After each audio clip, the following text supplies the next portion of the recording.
2019 সাল বাংলাদেশে অপরাধের মাত্রা চরমে পৌঁছেছে। ধর্ষণ, খুন, ছিনতাই, দুর্নীতি সবকিছুই যেন স্বাভাবিক হয়ে গেছে। আদালতে বিচার হয় কিন্তু প্রভাবশালীরা বেঁচে যায়, মিডিয়ায় শোরগোল হয় কিন্তু অপরাধীরা ধরা পড়ে না। সাধারণ মানুষ আতঙ্কে দিন কাটায়, কারণ আইন যেন দুর্বলের শত্রু আর দুর্নীতিবাজের ঢাল। এর মধ্যেই অন্ধকার থেকে জন্ম নেয় এক নতুন ভয়, হারকিউলিস। ফেব্রুয়ারি 2019 ঢাকার একটি ফাঁকা রাস্তায় একটি মৃতদেহ পাওয়া যায়। লোকটি একজন দাগী অপরাধী, তার বিরুদ্ধে ধর্ষণ ও নারী নির্যাতনের একাধিক অভিযোগ ছিল, কিন্তু কোনোদিনই সে শাস্তি পায়নি, কারণ তার ছিল উচ্চ পদস্থদের আশীর্বাদ। তার শরীরের পাশে পাওয়া যায় একটি ছোট্ট কাগজ, তোমার বিচার হয়ে গেছে। ইতি, হারকিউলিস। মিডিয়া এবং পুলিশ প্রথমে ভাবল হয়তো এটি কোনো ব্যক্তিগত শত্রুতার ফল, কিন্তু এক সপ্তাহ পর আবারও আরেকটি খুন। একজন কুখ্যাত ব্যক্তি যে নারী ও শিশু পাচার করত, তাকে পাওয়া গেল মৃত অবস্থায়। তার শরীরের পাশে আবারও সেই পরিচিত চিরকুট, অন্যায় করেছ, শাস্তি পেলে। ইতি, হারকিউলিস। এবার মিডিয়ায় আলোড়ন সৃষ্টি হয়। কে এই হারকিউলিস? সে একা নাকি এর পেছনে একটি দল আছে? সে কি একজন সাধারণ মানুষ নাকি বিশেষ দক্ষতা সম্পন্ন কেউ? জনগণের মধ্যে মিশ্র প্রতিক্রিয়া দেখা দেয়। একদল মানুষ বলে এটি বিচার বহির্ভূত হত্যা, এটি থামানো উচিত। আরেক দল বলে আমরা রাষ্ট্রের কাছে ন্যায় বিচার পাইনি, হারকিউলিস অন্তত সেটাই করছে। হারকিউলিসের টার্গেট সাধারণ অপরাধী নয়, ক্ষমতাবান অপরাধী। এতে সরকারেরও টনক নড়ে। পুলিশ, র্যাব এবং স্পেশাল ব্রাঞ্চ একসঙ্গে তদন্ত শুরু করে। সিসিটিভি ফুটেজ খতিয়ে দেখা হয়, অপরাধীদের সংযোগ খুঁজে বের করা হয়, বিশেষজ্ঞদের ডাকা হয়। এটি কি একজন খুনি নাকি একটি সংগঠিত দল? কিন্তু তারা বুঝতে পারে হারকিউলিস অত্যন্ত সুপরিকল্পিত এবং প্রযুক্তির ব্যবহার জানে। কেউ কখনো তাকে দেখতে পায়নি, অথচ সে খুন করেই উধাও হয়ে যায়। এবার হারকিউলিস তার সবচেয়ে সাহসী পদক্ষেপ নেয়। তার পরবর্তী শিকার হয় একজন উঁচু পর্যায়ের পুলিশ কর্মকর্তা, যিনি অপরাধীদের রক্ষা করতেন।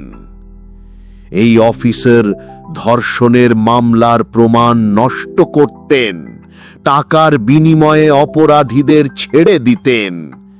তার মৃতদেহ পাওয়া যায় নিজের ডেস্কের ওপর একটি নোটের সাথে। যখন পুলিশরা অপরাধীদের ঢাল হয়ে দাঁড়ায়, তখন জনগণ প্রতিরোধ গড়ে তোলে। ইতি, হারকিউলিস। এবার পুরো পুলিশ বিভাগ নড়ে চড়ে বসে। তারা জানে হারকিউলিস এখন আর সাধারণ অপরাধীদের টার্গেট করছে না, সে এখন সিস্টেমকেই চ্যালেঞ্জ ছড়ে দিয়েছে।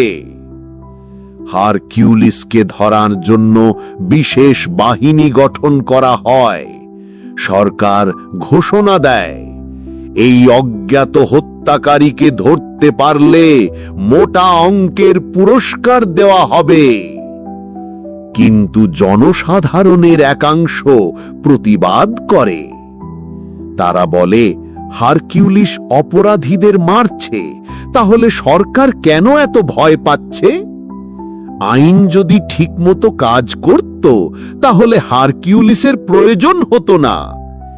এদিকে হারকিউলিসও থেমে থাকে না, সে তার পরের টার্গেটের জন্য প্রস্তুতি নেয়।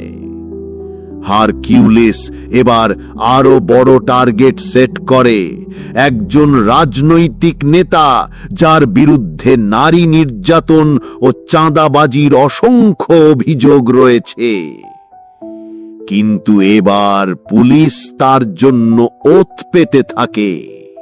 যখন হারকিউলিস সেই ব্যক্তিকে খুন করতে যায়, তখনই এলাকাটি ঘিরে ফেলে স্পেশাল ফোর্স। এক মুহূর্তের জন্য মনে হয় হারকিউলিস ধরা পড়বে। চারিদিকে পুলিশের উপস্থিতি, চেকপোস্ট বসানো, ড্রোন দিয়ে নজরদারি। কিন্তু সবাইকে অবাক করে দিয়ে হারকিউলিস বাতাসের মতো উধাও হয়ে যায়।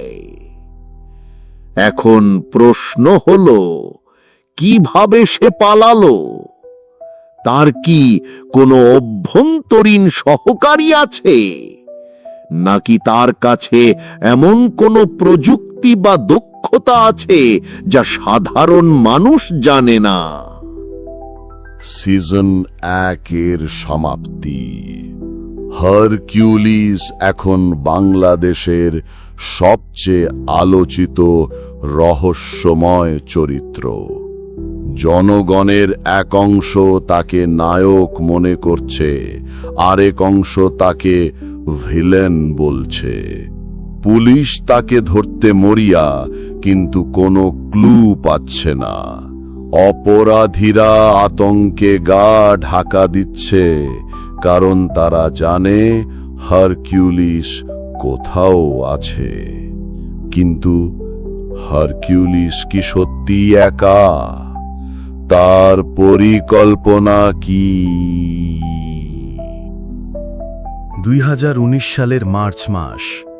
ধর্ষক ও অপরাধীদের একের পর এক মৃত্যুর ঘটনায় পুরো বাংলাদেশে আলোড়ন সৃষ্টি হয়েছে। হারকিউলিস এখন কেবল অপরাধীদের জন্য নয়, সরকারের জন্যও আতঙ্কের কারণ।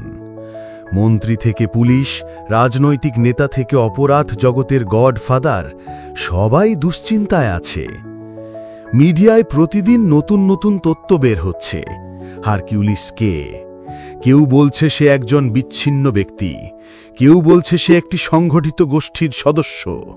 তবে সরকার আর ঝুঁকি নিতে চায় না। তারা এবার হারকিউলিসকে ধরতে বিশেষ তদন্ত কমিটি গঠন করে। এই কমিটির দায়িত্বে আছেন ডিআইজি ফারুক আহমেদ, র্যাবের সাবেক কর্মকর্তা, অপরাধ দমনে কঠোর ও নির্মম; এসপি মাহমুদুল ইসলাম, সাইবার অপরাধ বিশেষজ্ঞ, সিসিটিভি ও টেকনোলজি দিয়ে অপরাধীদের খুঁজে বের করতে পারদর্শী; মেজর আরিফ রহমান, ডিজিএফআই, সামরিক গোয়েন্দা সংস্থার অভিজ্ঞ সদস্য। হারকিউলিস যদি কোনো সংগঠনের অংশ হয়, তাহলে সেটি খুঁজে বের করাই তার দায়িত্ব।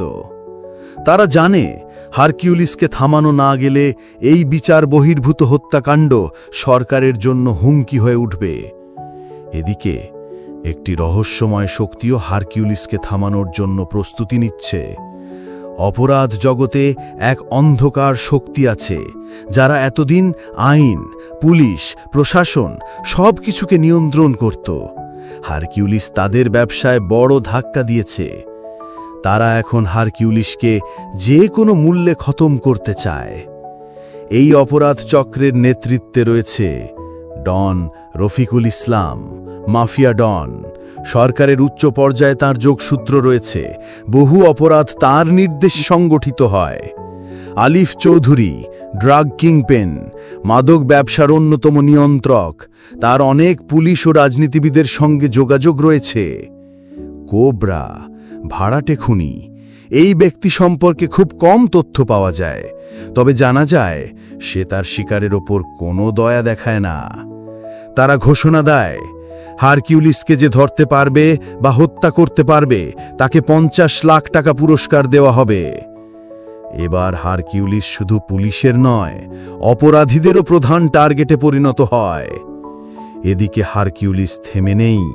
তার পরবর্তী টার্গেট হল একজন ক্ষমতাশালী রাজনৈতিক ব্যক্তি, যার বিরুদ্ধে বহু নারী নির্যাতন ও দুর্নীতির অভিযোগ আছে। তার বিরুদ্ধে মামলা হয়েছিল, কিন্তু প্রভাব খাটিয়ে সে ছাড়া পায়। মিডিয়া কিছুদিন চেঁচামেচি করে, তারপর সব চুপ হয়ে যায়। তার হাতে এখনো ক্ষমতা, আর সে মনে করে তার কিছুই হবে না। কিন্তু হারকিউলিস এমন মানুষেরই শাস্তি দেয়। হারকিউলিস জানে এবার সে আগের মতো সহজে কাজ করতে পারবে না। পুলিশ, গোয়েন্দা সংস্থা এবং মাফিয়া সবাই এখন তার পিছনে লেগেছে। তবে সে প্রতিটি পদক্ষেপ সুনিপুণভাবে পরিকল্পনা করে। সে সিসিটিভি ক্যামেরা এড়িয়ে চলে, ট্র্যাপিং ডিভাইস, হ্যাকিং সফটওয়্যার ব্যবহার করে নিজের অবস্থান গোপন রাখে। কখনো কখনো তার পরবার পোশাক পরিবর্তন করে চিহ্নিত হওয়ার সম্ভাবনা কমিয়ে দেয়। এবার সে নিজের সবচেয়ে সাহসী মিশনে নামে। এক রাতে সেই কুখ্যাত রাজনৈতিক ব্যক্তিকে তার বাড়িতে খুন করা হয়। তার পাশে পাওয়া যায় চিরকুট, ক্ষমতার অপব্যবহার করেছ, শাস্তি পেলেও। ইতি, হারকিউলিস। কিন্তু এবার কিছু একটা ভিন্ন ছিল। হারকিউলিস বুঝতে পারেনি এটি ছিল একটি ফাঁদ। পুরো এলাকা গোপনে পুলিশের নজরদারিতে ছিল। তার পালানোর পথে ছিল স্নাইপার ও স্পেশাল ফোর্স। এমনকি ড্রোন ক্যামেরা দিয়ে পুরো ঘটনাস্থল লাইভ রেকর্ড হচ্ছিল। প্রথমবারের মতো হারকিউলিস পুলিশের ফাঁদে পড়ে যায়। হারকিউলিস যখন বুঝতে পারে সে একটি সুপরিকল্পিত ফাঁদে পড়েছে, তখনও সে ঠান্ডা মাথায় চিন্তা করে। গাড়ি, মোটরবাইক সব রাস্তা ব্লক করে দেওয়া হয়েছে। ওপর থেকে হেলিকপ্টার নজরদারি করছে, চারদিক থেকে পুলিশ ঘিরে ফেলেছে। এবার কি হারকিউলিস ধরা পড়বে? না, সে অলৌকিক কোনো শক্তি পায়নি, তবে সে একজন মাস্টার প্ল্যানার। সে কিছু ফেক নোট রেখে স্মোক গ্রেনেড ব্যবহার করে এলাকা ধোঁয়ায় ঢেকে দেয় এবং গোপন টানেল দিয়ে পালিয়ে যায়। পুলিশ বুঝতেই পারে না সে কিভাবে এত সহজে পালিয়ে গেল। হারকিউলিস পালিয়ে যাওয়ার পর পুরো দেশে এক নতুন আলোচনার ঝড় ওঠে। কেউ বলে, এই লোকটা যদি সত্যি ভালো কাজ করে তাহলে পুলিশ কেন তাকে ধরতে চাইছে? সরকার বলে, আইনের বাইরে কোনো বিচার চলতে পারে না, হারকিউলিস একজন খুনি। সাধারণ মানুষ বিভক্ত, কেউ তাকে সমর্থন করে, কেউ ভয় পায়। এদিকে হারকিউলিস জানে তার এখন আরও সতর্ক হতে হবে। শুধু অপরাধীদের শাস্তি দিলেই হবে না, এবার সে আরও বড় কিছু করতে চায়। কিন্তু প্রশ্ন হল, সে কি পারবে, নাকি এবার সত্যিই ধরা পড়বে? হারকিউলিস এখন শুধুই একজন সিরিয়াল কিলার নয়, সে একটি প্রতীকে পরিণত হয়েছে। পুলিশ ও গোয়েন্দারা তাকে ধরতে মরিয়া, অপরাধীরা তাকে থামাতে মরিয়া। জনগণ বিভক্ত, কে ঠিক কে ভুল। এদিকে হারকিউলিস জানে এবার তাকে শুধু অপরাধীদের ধ্বংস করলেই হবে না, তার মূল লক্ষ্য হতে হবে পুরো ব্যবস্থার পরিবর্তন। কিন্তু সেটি কি সম্ভব? 2019 সালের মে মাস। হারকিউলিস থেমে যায়নি। সে এবার এমন এক ব্যক্তিকে টার্গেট করেছে যার সম্পর্কে সাধারণ মানুষ খুব কম জানে, কিন্তু যার ক্ষমতা ছায়ার আড়ালে। নাম আনোয়ার সাদেক। বাইরের দুনিয়ায় সে একজন সম্মানিত ব্যবসায়ী ও সমাজসেবক, কিন্তু তার আসল পরিচয় কি? একটি শিশু পাচার চক্রের নিয়ন্ত্রক। সে অসহায় শিশুদের বিদেশে কাজের লোভ দেখিয়ে পাঠায়, কিন্তু শেষমেশ তারা মানব পাচারের শিকার হয়। আইন তাকে ধরতে পারে না, কারণ তার মন্ত্রীর সঙ্গে যোগাযোগ রয়েছে। হারকিউলিস এবার ঠিক করল একে শেষ করতে হবে। কিন্তু এবার সবকিছু এত সহজ ছিল না। হারকিউলিসের নামে এতদিন যে ভয় কাজ করছিল তা এখন অন্যদিকে মোড় নিচ্ছে। সরকার এখন সিরিয়াস। পুলিশ, গোয়েন্দা সংস্থা, এমনকি অপরাধ জগৎ সবাই তার পেছনে লেগেছে। গোপনে হারকিউলিসকে ধরার জন্য বিদেশ থেকে বিশেষজ্ঞ আনা হচ্ছে। এদিকে আনোয়ার সাদেক নিজেও সাবধান হয়ে গেছে। সে নিজের চারপাশে কঠোর নিরাপত্তা বাড়িয়েছে, ভাড়াটে খুনি নিয়োগ দিয়েছে। কিন্তু সে জানে না, হারকিউলিস কখনো সামনে থেকে আঘাত করে না, সে ছায়ার আড়ালে থাকে। ৩ মে ২০১৯, রাত ১১টা। আনোয়ার সাদেক তার নিজস্ব বাংলোতে আয়েশ করছে। তার নিরাপত্তা ব্যবস্থা এত কঠোর যে কেউ ভাবতে পারবে এখানে ঢোকা অসম্ভব। কিন্তু হারকিউলিস কখনো সাধারণ রাস্তা দিয়ে প্রবেশ করে না। সে তার নিরাপত্তা ব্যবস্থার প্রতিটি দুর্বলতা খুঁজে বের করে। গোপন ক্যামেরা ব্লাইন্ড স্পট ব্যবহার করে বাংলোতে ঢোকার রাস্তা বের করে। নাইট ভিশন, সাইলেন্সার বন্দুক এবং স্মার্ট টেকনোলজি ব্যবহার করে সে নিজের অবস্থান গোপন রাখে। রাত ২টা ৩০, আনোয়ার সাদেক তার শয়নকক্ষে। হঠাৎ সে ঘুমের মধ্যেই অনুভব করে কেউ একজন তার ঘরে ঢুকেছে। অন্ধকারের মধ্য থেকে শীতল কণ্ঠ ভেসে আসে, তোর শাস্তির সময় হয়েছে। আনোয়ার সাদেক চিৎকার করতে যায়, কিন্তু তার মুখ চেপে ধরা হয়। তার পাশে রাখা বন্দুক ধরার আগেই একটি তীক্ষ্ণ ছুরি তার বুকে ঢুকে যায়। তার শরীর থেকে রক্ত ঝরতে থাকে এবং দেয়ালে লেখা হয়, শিশুদের রক্ষা করা আমাদের দায়িত্ব। ইতি হারকিউলিস। পরদিন সকালে খবর ছড়িয়ে পড়ে, প্রভাবশালী ব্যবসায়ী আনোয়ার সাদেক খুন হয়েছে। মিডিয়া, সরকার এবং সাধারণ জনগণের প্রতিক্রিয়া ৩ ভাগে বিভক্ত। সরকার, হারকিউলিস এখন রাষ্ট্রের জন্য হুমকি, আমরা তাকে খুঁজে বের করব। অপরাধীরা, এবার হারকিউলিসকে থামাতে হবে, না হলে আমাদের টার্গেট করা হবে।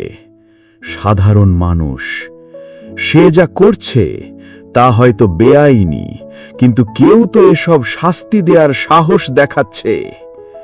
এদিকে পুলিশ হারকিউলিসকে ধরতে নতুন প্রযুক্তি ব্যবহার করা শুরু করেছে। কিন্তু হারকিউলিস জানে এখনই থামলে হবে না, তাকে আরো বড় কিছু করতে হবে। হারকিউলিস এখন শুধু খুন করছে না, সে একটি মিশন শুরু করেছে। কিন্তু সে কি পারবে নিজেকে লুকিয়ে রাখতে, নাকি এবার সত্যি ধরা পড়বে? ২০১৯ সালের জুন মাস। হারকিউলিসের একের পর এক হামলায় সরকার এখন পুরোপুরি ক্ষেপে গেছে।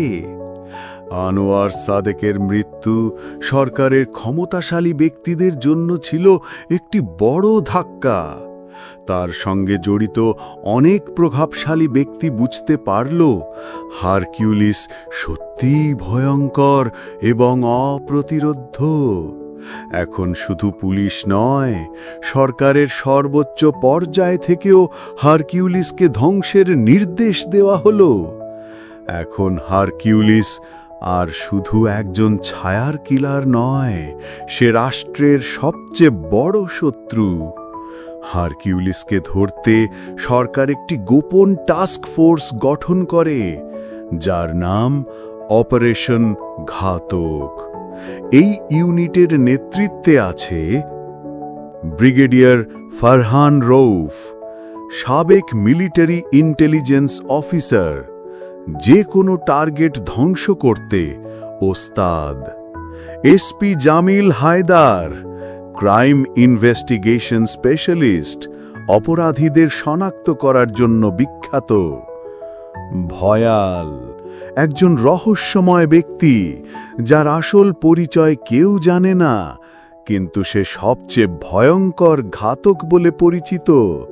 তাদের কাজ একটাই, হারকিউলিসকে যে কোনো মূল্যে ধ্বংস করো। তারা হারকিউলিসকে ধরতে নতুন প্রযুক্তি ও গোয়েন্দা কৌশল ব্যবহার করতে শুরু করে। এদিকে জনগণের মধ্যে দুই ধরনের প্রতিক্রিয়া দেখা দিতে শুরু করল। একটি অংশ চায় হারকিউলিস ধরা পড়ুক, কারণ তার কাজ আইনের বাইরে। অন্য অংশ মনে করে হারকিউলিস ন্যায় বিচার প্রতিষ্ঠা করছে, যা সরকার করতে ব্যর্থ হয়েছে। রাজধানীর বিভিন্ন স্থানে ছাত্রদের মিছিল শুরু হয়। হারকিউলিস আমাদের নায়ক! সরকারের পক্ষ থেকে ঘোষণা আসে, হারকিউলিস কোনো হিরো নয়, সে একজন সিরিয়াল কিলার। আমরা তাকে ধরতে বদ্ধপরিকর। এখন দেশে একটি গৃহযুদ্ধের মতো পরিস্থিতি তৈরি হতে শুরু করল। হারকিউলিস জানে, এখন সে কেবল অপরাধীদের বিরুদ্ধে লড়ছে না, সে পুরো ব্যবস্থার বিরুদ্ধেও দাঁড়িয়ে গেছে। এবার সে আরও বড় একটি অপারেশন প্ল্যান করে। তার পরবর্তী টার্গেট রহমান গ্রুপের সিইও কামরুল ইসলাম। বাইরে থেকে সে একজন সম্মানিত ব্যবসায়ী, কিন্তু ভেতরে সে নারী পাচার, মাদক ব্যবসা এবং অবৈধ অস্ত্র ব্যবসার নিয়ন্ত্রক। পুলিশ ও রাজনীতিবিদদের টাকা দিয়ে কিনে ফেলে, তাই তার বিরুদ্ধে কোনো মামলা টেকে না। হারকিউলিস এবার ঠিক করে এই অপারেশন হবে তার সবচেয়ে দুঃসাহসিক অভিযান। কিন্তু হারকিউলিস জানে না, এইবার সে একটি ভয়ঙ্কর ফাঁদে পড়তে চলেছে। অপারেশন ঘাতক আগে থেকেই তার গতিবিধি নজরদারিতে রেখেছে। তারা হারকিউলিসকে ধরতে একটি স্পেশাল ট্র্যাপ তৈরি করেছে। পরিকল্পনা অনুযায়ী তারা গোপনে কামরুল ইসলামকে সরিয়ে ফেলে এবং তার বাংলোয় অপেক্ষা করতে থাকে। হারকিউলিস যখন রাত 2:30 বাংলোয় প্রবেশ করে, তখনই সে বুঝতে পারে এটি একটি ফাঁদ। চারদিক থেকে স্পেশাল ফোর্স তাকে ঘিরে ফেলে। স্নাইপার, কমান্ডো এবং আধুনিক অস্ত্রে সজ্জিত টাস্ক ফোর্স সবাই তাকে ধরতে এসেছে। হারকিউলিস কি এই ফাঁদ থেকে বের হতে পারবে, নাকি এইবার সত্যিই ধরা পড়বে? এবার হারকিউলিসের সামনে দুটো পথ। সে যদি ধরা পড়ে, তাহলে তার পরিচয় ফাঁস হয়ে যাবে এবং সরকার তাকে মেরে ফেলবে। সে যদি পালিয়ে যেতে পারে, তাহলে তার জন্য যুদ্ধ আরো কঠিন হয়ে যাবে। হারকিউলিস কি পারবে পালিয়ে যেতে, নাকি এবার সত্যি শেষ হয়ে যাবে তার গল্প? 2019 সালের জুনের মাঝামাঝি রাত, ঢাকার এক অভিজাত এলাকায় কামরুল ইসলামের বিশাল বাংলো। হারকিউলিস ভেবেছিল সে এবার নারীদের পাচারকারী এই দানবকে শেষ করবে, কিন্তু সে বুঝতে পারেনি এটি ছিল একটি ফাঁদ। অপারেশন ঘাতক ইউনিট আগে থেকেই ওঁত পেতেছিল। চারদিক থেকে স্নাইপার, কমান্ডো আর বিশেষ বাহিনী তাকে ঘিরে ফেলেছে। প্রথমে বিদ্যুৎ চলে গেল, বাংলো অন্ধকারে ঢেকে গেল। তারপর ইনফ্রারেড ক্যামেরা আর ড্রোন দিয়ে হারকিউলিসের অবস্থান ট্র্যাক করা হলো। তার পালানোর পথ বন্ধ করতে বাহিনী বাংলোর সব এক্সিট সিল করে দিল। ব্রিগেডিয়ার ফারহান রৌফ মাইকে ঘোষণা দিল, তোমার পালানোর কোনো উপায় নেই, আত্মসমর্পণ করো। হারকিউলিস জানে এখন পালাতে না পারলে সব শেষ। তবে সে জানত না তার বিরুদ্ধে টিম এত দক্ষ হবে। তার দেহে বুলেট প্রুফ জ্যাকেট ছিল না, কারণ সে এতদিন কাউন্টার অ্যাটাকের মুখে পড়েনি। কিন্তু সে থামার লোক না। সে দ্রুত তার ব্যাকআপ প্ল্যান কাজে লাগানোর সিদ্ধান্ত নিল। গ্যাস গ্রেনেড বের করল, একটি জানলার পাশ দিয়ে স্লাইড হয়ে গেল যাতে স্নাইপার টার্গেট করতে না পারে। নিজের পকেট থেকে একটি স্মোক বোমা ছুঁড়ে মারল। পুরো বাংলো ধোঁয়ায় ঢেকে গেল। তারপর সে নিজের তৈরি করা গোপন রুট ব্যবহার করে রান্নাঘরের পাশের জানলা দিয়ে বাইরে বেরিয়ে গেল। কিন্তু তার ধারণা ছিল না বাইরেও বাহিনী তৈরি ছিল। হারকিউলিস যখন বের হয় তখন তার সামনে ভয়াল, অপারেশন ঘাতকের স্পেশাল ঘাতক দাঁড়িয়ে, ভয়ালের মুখে হাসি। অবশেষে মুখোমুখি দেখা হলো। হারকিউলিস বুঝল এই লোক সাধারণ পুলিশ নয়, সে খুবই দক্ষ, প্রশিক্ষিত এবং তাকে থামানোর জন্যই আনা হয়েছে। তারা একে অপরের দিকে দৌড় দিল। প্রথম ঘুষি ভয়াল মারল, যা সরাসরি হারকিউলিসের কাঁধে লাগল। হারকিউলিস সাথে সাথে কৌশল পরিবর্তন করল, একটি ব্লেড বের করল এবং ভয়ালের হাতে আঘাত করল। ভয়াল তবুও থামেনি, সে দ্রুত পায়ের লাথি মারল হারকিউলিসের পেটে। সে ছিটকে গেল। এবার হারকিউলিসের অবস্থা খারাপ, কিন্তু সে বুঝল এই লড়াই চালিয়ে গেলে সে ধরা পড়বে। তাই সে একটি স্মোক গ্রেনেড ফাটিয়ে দ্রুত দৌড়ে পাশের খালের পানিতে ঝাঁপ দিল। পরের দিন সকালে সংবাদ শিরোনাম, হারকিউলিস ফাঁদে পড়েও পালিয়ে গেল। সরকার অবাক, অপারেশন ঘাতকের পুরো ইউনিট লজ্জিত। ব্রিগেডিয়ার ফারহান বলল, সে আমাদের বোকা বানিয়ে পালিয়ে গেছে, কিন্তু আমরা তাকে খুঁজে বের করব। ভয়াল বলল, পরের বার আমি তাকে শেষ করব। এদিকে জনগণের প্রতিক্রিয়া তীব্র হতে শুরু করল। একটা পক্ষ চায় সরকার হারকিউলিসকে ধরুক, আর একটা পক্ষ মনে করে সরকার আসলে অপরাধীদের রক্ষা করতে চায়, তাই হারকিউলিসের বিরুদ্ধে যুদ্ধ ঘোষণা করেছে। দেশের অবস্থা দিন দিন উত্তপ্ত হয়ে উঠছে। এখন শুধু একটি প্রশ্ন, হারকিউলিস কি আরেকটি হামলা চালাবে, নাকি সে পালিয়ে গিয়ে নতুন কিছু করবে? এবার হারকিউলিস বুঝেছে সরকার তার বিরুদ্ধে সর্বশক্তি নিয়ে লড়াই করছে, কিন্তু সে কি এই লড়াই চালিয়ে যেতে পারবে, নাকি আরো ভয়ঙ্কর কিছু অপেক্ষা করছে? 2019 সালের জুলাই। হারকিউলিস এখন পুরো দেশব্যাপী সর্বাধিক পলাতক ব্যক্তি। পুলিশ, গোয়েন্দা সংস্থা, মিলিটারি সবাই তাকে খুঁজছে। তার আগের গোপন আশ্রয়স্থল সব চিহ্নিত হয়ে গেছে। এখন তার একটি নতুন পরিকল্পনা দরকার। সে আত্মগোপনের জন্য চলে গেল একটি পুরনো পরিত্যক্ত কারখানায়, শহরের বাইরে। এখানে কেউ আসে না, সিসিটিভি নেই, লোকজনের আনাগোনাও কম।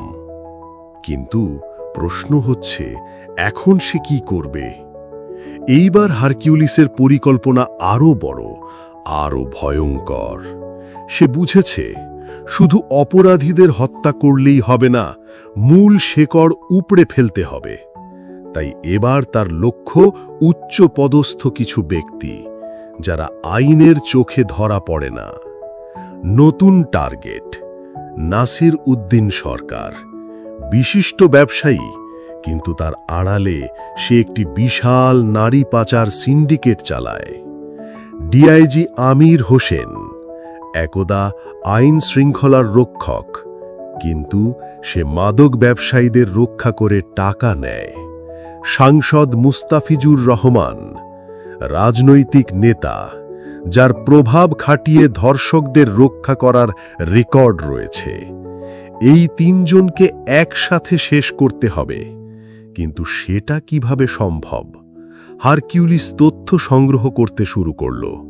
সে বুঝতে পারল এই তিনজন প্রায়ই একটি নির্দিষ্ট ক্লাবে গোপন বৈঠক করে। ক্লাবের নাম দ্য এলিট হাউস।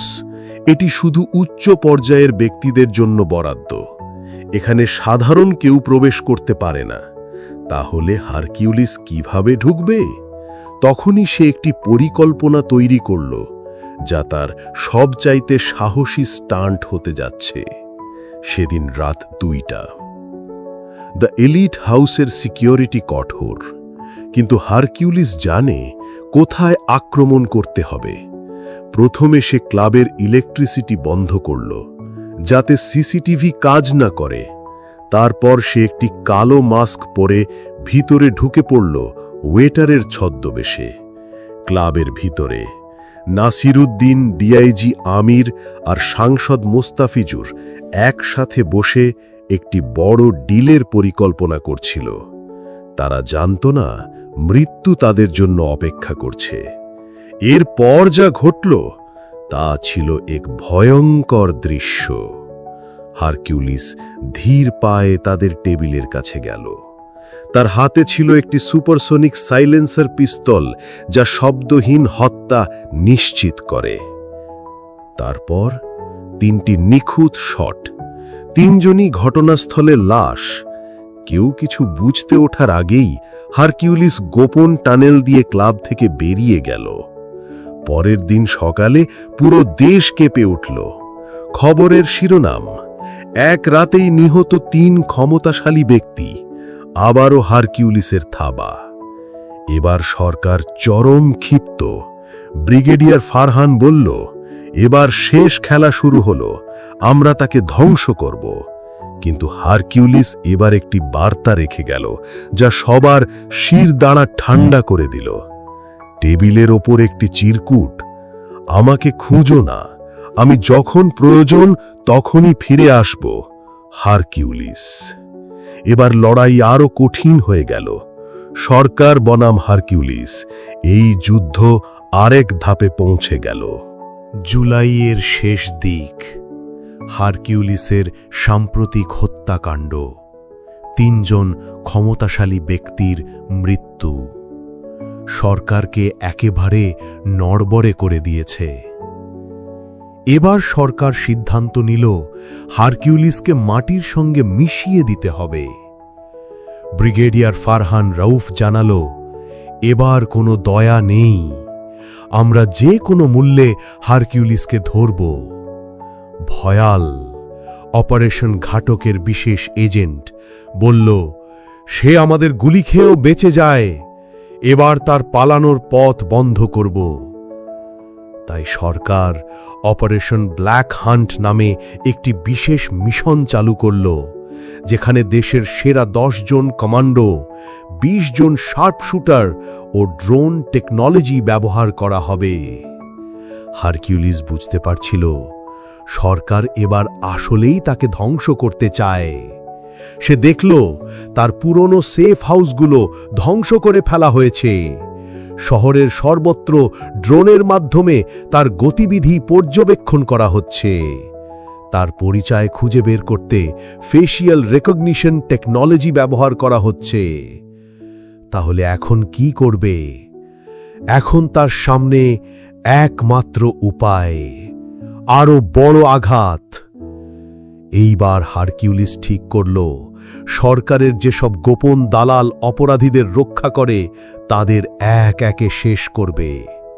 3 জন তার নতুন টার্গেট, সাইফুল হক, একজন কর্পোরেট লবিস্ট যিনি দুর্নীতিবাজ রাজনীতিবিদদের অর্থ যোগান দেন; ডিএসপি তৌফিক, একজন পুলিশ অফিসার যিনি অপরাধীদের বিরুদ্ধে তদন্ত দমন করেন; বদরুল আহমেদ, একজন ব্যাংক মালিক যিনি টাকার বিনিময়ে অপরাধীদের নিরাপদে বিদেশে পাঠান। তাদের সবাইকে 1 সপ্তাহের মধ্যে মেরে ফেলা হবে। প্রথম শিকার সাইফুল হক। সাইফুল হক একটি বিলাসবহুল হোটেলে নৈশভোজ করছিল। সে ভাবেনি আজ রাতেই তার মৃত্যু আসছে। হারকিউলিস ওয়েটারের ছদ্মবেশে ঢুকে তাকে একাই পেল। একটি ছুরি তার গলায় বসিয়ে দিল। শব্দ করার আগেই সে নিস্তেজ হয়ে গেল। টেবিলে একটি নোট ফেলে দিল, দুর্নীতির দিন শেষ। দ্বিতীয় শিকার ডিএসপি তৌফিক। ডিএসপি তৌফিক একটি পার্টি শেষে বাসায় ফিরছিল। রাস্তার মোড়ে একটি কালো বাইক তার সামনে এসে দাঁড়ালো। 2 সেকেন্ডের মধ্যে একটি নিখুঁত শট, আর সে মাটিতে লুটিয়ে পড়ল। পরদিন খবরের শিরোনাম, হারকিউলিস এবার পুলিশের ওপর হামলা চালাচ্ছে। তৃতীয় শিকার বদরুল আহমেদ। বদরুল তার ব্যক্তিগত দেহরক্ষীদের সাথে গাড়িতে যাচ্ছিল। গাড়িটি যখন একটি ফাঁকা সড়কে পৌঁছল, সামনে আগুন জ্বলতে দেখা গেল। দেহরক্ষীরা কিছু বুঝতে ওঠার আগেই চারপাশ থেকে গুলি। হারকিউলিস একাই পুরো দলকে গুলিতে ঝাঁঝরা করে দিল। বদরুলের গাড়ির দরজা খুলে তাকে টেনে বের করল। তোমার মতো লোকদের জন্যেই এই দেশ নরকে পরিণত হয়েছে, এই কথা বলে তাকে শেষ করে দিল। এই 3 হত্যাকাণ্ডের পর সরকার পুরোপুরি আতঙ্কিত হয়ে গেল। অপারেশন ব্ল্যাক হান্ট এবার আরো কঠোর হয়ে উঠল। দেশের সব বড় শহরে হারকিউলিসের নামে বিশেষ অভিযান চালানো হলো। কিন্তু হারকিউলিস আগের মতো এবারও ধরা দিল না। ব্রিগেডিয়ার ফারহান এবার ভয়ালকে বলল, এবার শেষ খেলা শুরু করো। এদিকে ভয়াল হারকিউলিসের সবচেয়ে গোপন তথ্য বের করতে সক্ষম হল। সে জানতে পারল হারকিউলিস আসলে কে, কোথা থেকে এসেছে, তার সত্যিকারের পরিচয় কি। এবার যুদ্ধ আরো ভয়ঙ্কর হয়ে উঠছে। ভয়াল এখন হারকিউলিসের আসল পরিচয় জানে।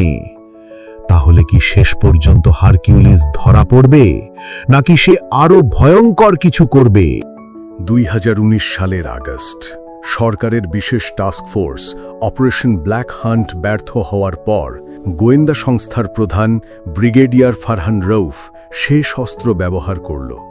তার সবচেয়ে ভয়ঙ্কর গুপ্তঘাতক ভয়ালকে মিশনে পাঠানো হলো। ভয়াল 1 মাস ধরে তদন্ত চালিয়ে অবশেষে হারকিউলিসের আসল পরিচয় খুঁজে বের করল। সে জানল হারকিউলিস আসলে একজন সাবেক স্পেশাল অপস অফিসার ছিল, যাকে সরকার ভুল কারণে দেশদ্রোহী ঘোষণা করেছিল। সে জানল তার পরিবার একসময় ভয়ঙ্কর নির্যাতনের শিকার হয়েছিল, যার কারণে সে প্রতিশোধ নিতে এই পথে নেমেছিল। আর সবচেয়ে গুরুত্বপূর্ণ তথ্য, হারকিউলিস কোথায় লুকিয়ে আছে সেটাও সে জানতে পেরেছে। এবার শুরু হবে চূড়ান্ত শিকার। ভয়াল সরাসরি ব্রিগেডিয়ার ফারহানের কাছে গিয়ে বলল, আমাকে কোনো বাহিনী লাগবে না, আমি একাই তাকে খতম করব। এরপর সে হারকিউলিসের আস্তানায় একটি ফাঁদ তৈরি করল। সে জানত হারকিউলিস রাতে খাবার জোগাড় করতে শহরে আসে, তাই সে একদল ভাড়েটে খুনি দিয়ে শহরের সব দোকান মার্কেটে হারকিউলিসের জন্য অপেক্ষা করল। কিন্তু সেটাই কি যথেষ্ট ছিল? সেদিন রাত 3টে হারকিউলিস তার আস্তানা থেকে বেরোল খাবারের জন্য। কিন্তু সে বুঝতে পারল কিছু একটা গড়বড় আছে। চারপাশে অতিরিক্ত পুলিশ টহল, কিছু অদ্ভুত মুখ আর সন্দেহজনক পরিস্থিতি। সে কিছু বুঝে ওঠার আগেই ধরাম এটি বিস্ফোরণ ঘটল। হারকিউলিস উড়ে গিয়ে ধাক্কা খেল পাশের দেয়ালে। তার চারপাশে এক ঝাঁক বন্দুকধারী এবং তাদের সামনে দাঁড়িয়ে ভয়াল। ভয়াল হেসে বলল, আজ তোর কবর এখানে হবে হারকিউলিস।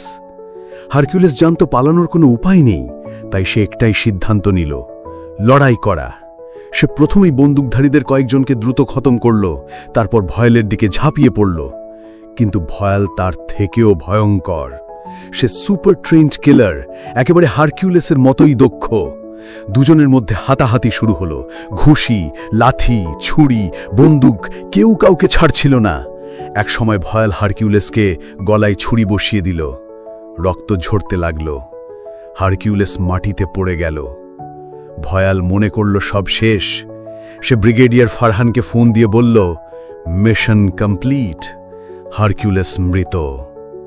কিন্তু যখন ভয়াল তার গাড়িতে ওঠার জন্য পিছন ফিরল, ঠিক তখনই একটি গুলি সোজা তার বুকে বিঁধল। ভয়াল হতভম্ব। সে পিছন ফিরে দেখল হারকিউলিস রক্তাক্ত মুখে দাঁড়িয়ে আছে। সে ঠোঁটের কোণে হাসল, বলল, এখনো মুড়ি নাই শয়তান। তারপর আরেকটি গুলি ভয়ালের কপালে গিয়ে লাগল। ভয়াল এক মুহূর্তে মাটিতে লুটিয়ে পড়ল মৃত। হারকিউলিসের পুরো শরীর রক্তে ভেসে যাচ্ছে, তার শক্তি শেষ হয়ে আসছে। পুলিশ ও সেনাবাহিনী আগেই পথে রওনা দিয়েছে। সে জানে এবার সে আর পালাতে পারবে না। সে ধীরে ধীরে নদীর ধারে একটি পুরনো কেবিনের দিকে গেল। তারপর সে সেখানে ঢুকে দরজা বন্ধ করল। তারপর কেউ জানে না। পরদিন সকাল পুলিশ ও সেনাবাহিনী পুরো এলাকা তল্লাশি করল, কিন্তু হারকিউলিসকে কোথাও পাওয়া গেল না। ব্রিগেডিয়ার ফারহান রউফ রাগে চিৎকার করে বলল, সে কি ভূত হয়ে গেল? কোথায় গেল এই শয়তান? কিন্তু হারকিউলিস কোথায় গেল কেউ জানল না। এই ঘটনাটির পর আর কখনো হারকিউলিসের কোনো হত্যাকাণ্ড দেখা গেল না। কেউ জানে না সে মৃত নাকি কোথাও লুকিয়ে আছে। 2020 সালের জানুয়ারি বাংলাদেশের অপরাধ জগতে অদ্ভুত এক পরিবর্তন এসেছে। গত 5 মাসে কোনো ধর্ষক খুনি খুন হয়নি, কোনো চিরকুট পাওয়া যায়নি। হারকিউলিসের নাম একসময় মুখে মুখে ছিল, এখন তা প্রায় ভুলতে বসেছে। কিন্তু অপরাধ কমেনি, বরং এখন আগের চেয়েও বেশি নৃশংসতা চলছে। একই সাথে সরকারি সংস্থাগুলো মনে করছে হারকিউলিস হয়তো মৃত, তবে কেউ নিশ্চিত হতে পারছে না। হঠাৎ একদিন ঢাকার উত্তরা এলাকায় এক কুখ্যাত ধর্ষক ও চাঁদাবাজ সায়েম করিম তার বিলাসবহুল ফ্ল্যাটে খুন হল। তার গলা কাটা, শরীরে অসংখ্য ছুরির আঘাত, পাশে একটা ছোট্ট চিরকুট। তোর পাপের বিচার হয়ে গেল। ইতি হারকিউলিস। পুরো দেশ কেঁপে উঠল। হারকিউলিস কি ফিরে এসেছে, নাকি কেউ তার পরিচয় নিয়ে হত্যা করছে? গোয়েন্দা সংস্থাগুলো আবারও তৎপর হয়ে উঠল। ব্রিগেডিয়ার ফারহান রাউফ একটি জরুরি মিটিং ডাকলেন। আমরা এতদিন ধরে ভেবেছিলাম হারকিউলিস শেষ, কিন্তু সে কি সত্যিই মরে গেছে নাকি লুকিয়েছিল? একজন গোয়েন্দা কর্মকর্তা বলল, স্যার, এটা হারকিউলিসের কাজ নাও হতে পারে, হতে পারে কেউ ইচ্ছা করে তার নাম ব্যবহার করছে। কিন্তু ফারহান রাউফ কোনো ঝুঁকি নিতে রাজি ছিলেন না। তিনি নতুন টাস্ক ফোর্স গঠন করলেন, প্রজেক্ট ফিনিশ হারকিউলিস। লক্ষ্য, যেই এই হত্যাগুলো করছে তাকে খুঁজে বের করে ধ্বংস করা। অপরাধী সায়েম করিম হত্যার কয়েকদিন পর ব্রিগেডিয়ার ফারহান রাউফ একটি অদ্ভুত ফোন কল পেলেন। ফোনের ওপাশ থেকে একটা ভারী গম্ভীর কণ্ঠ বলল, তোমরা আমাকে অনেক খুঁজেছ। আমি জানি এবারও আমাকে শেষ করতে চাও, কিন্তু ভুল করো না ফারহান, এই শহর এখনো নরকে পরিণত হয়নি। আমাকে বাধা দিলে শয়তানগুলো আরো বেপরোয়া হয়ে উঠবে। ফারহান কাঁপা কণ্ঠে বললেন, তুই কি হারকিউলিস? কণ্ঠস্বরটি মৃদু হেসে বলল, ধরো তাই, অথবা ধরো না, সত্যটা কখনো জানা যাবে না। তারপর ফোন কেটে গেল। ফারহান রাউফ জানতেন এইবারই শেষ সুযোগ। তিনি দেশের সবচেয়ে দক্ষ কমান্ডোদের নিয়ে হারকিউলিসকে ধরার জন্য এক চূড়ান্ত ফাঁদ পাতলেন। ডিজিটাল ট্র্যাকিং করে সেই ফোন কলের উৎস খোঁজা হল। বিশেষ বাহিনী সম্ভাব্য স্থানে অভিযান চালাতে শুরু করল। সোর্সদের মাধ্যমে খবর পাওয়া গেল হারকিউলিস এখন ঢাকাতেই আছে। সেদিন রাত 1টা। ফারহান নিজে 30 জনের একদল কমান্ডো নিয়ে রাজধানীর এক পরিত্যক্ত কারখানায় অভিযান চালালেন।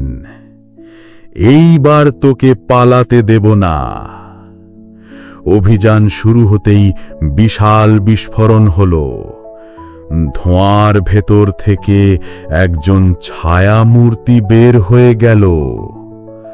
সে হারকিউলিস।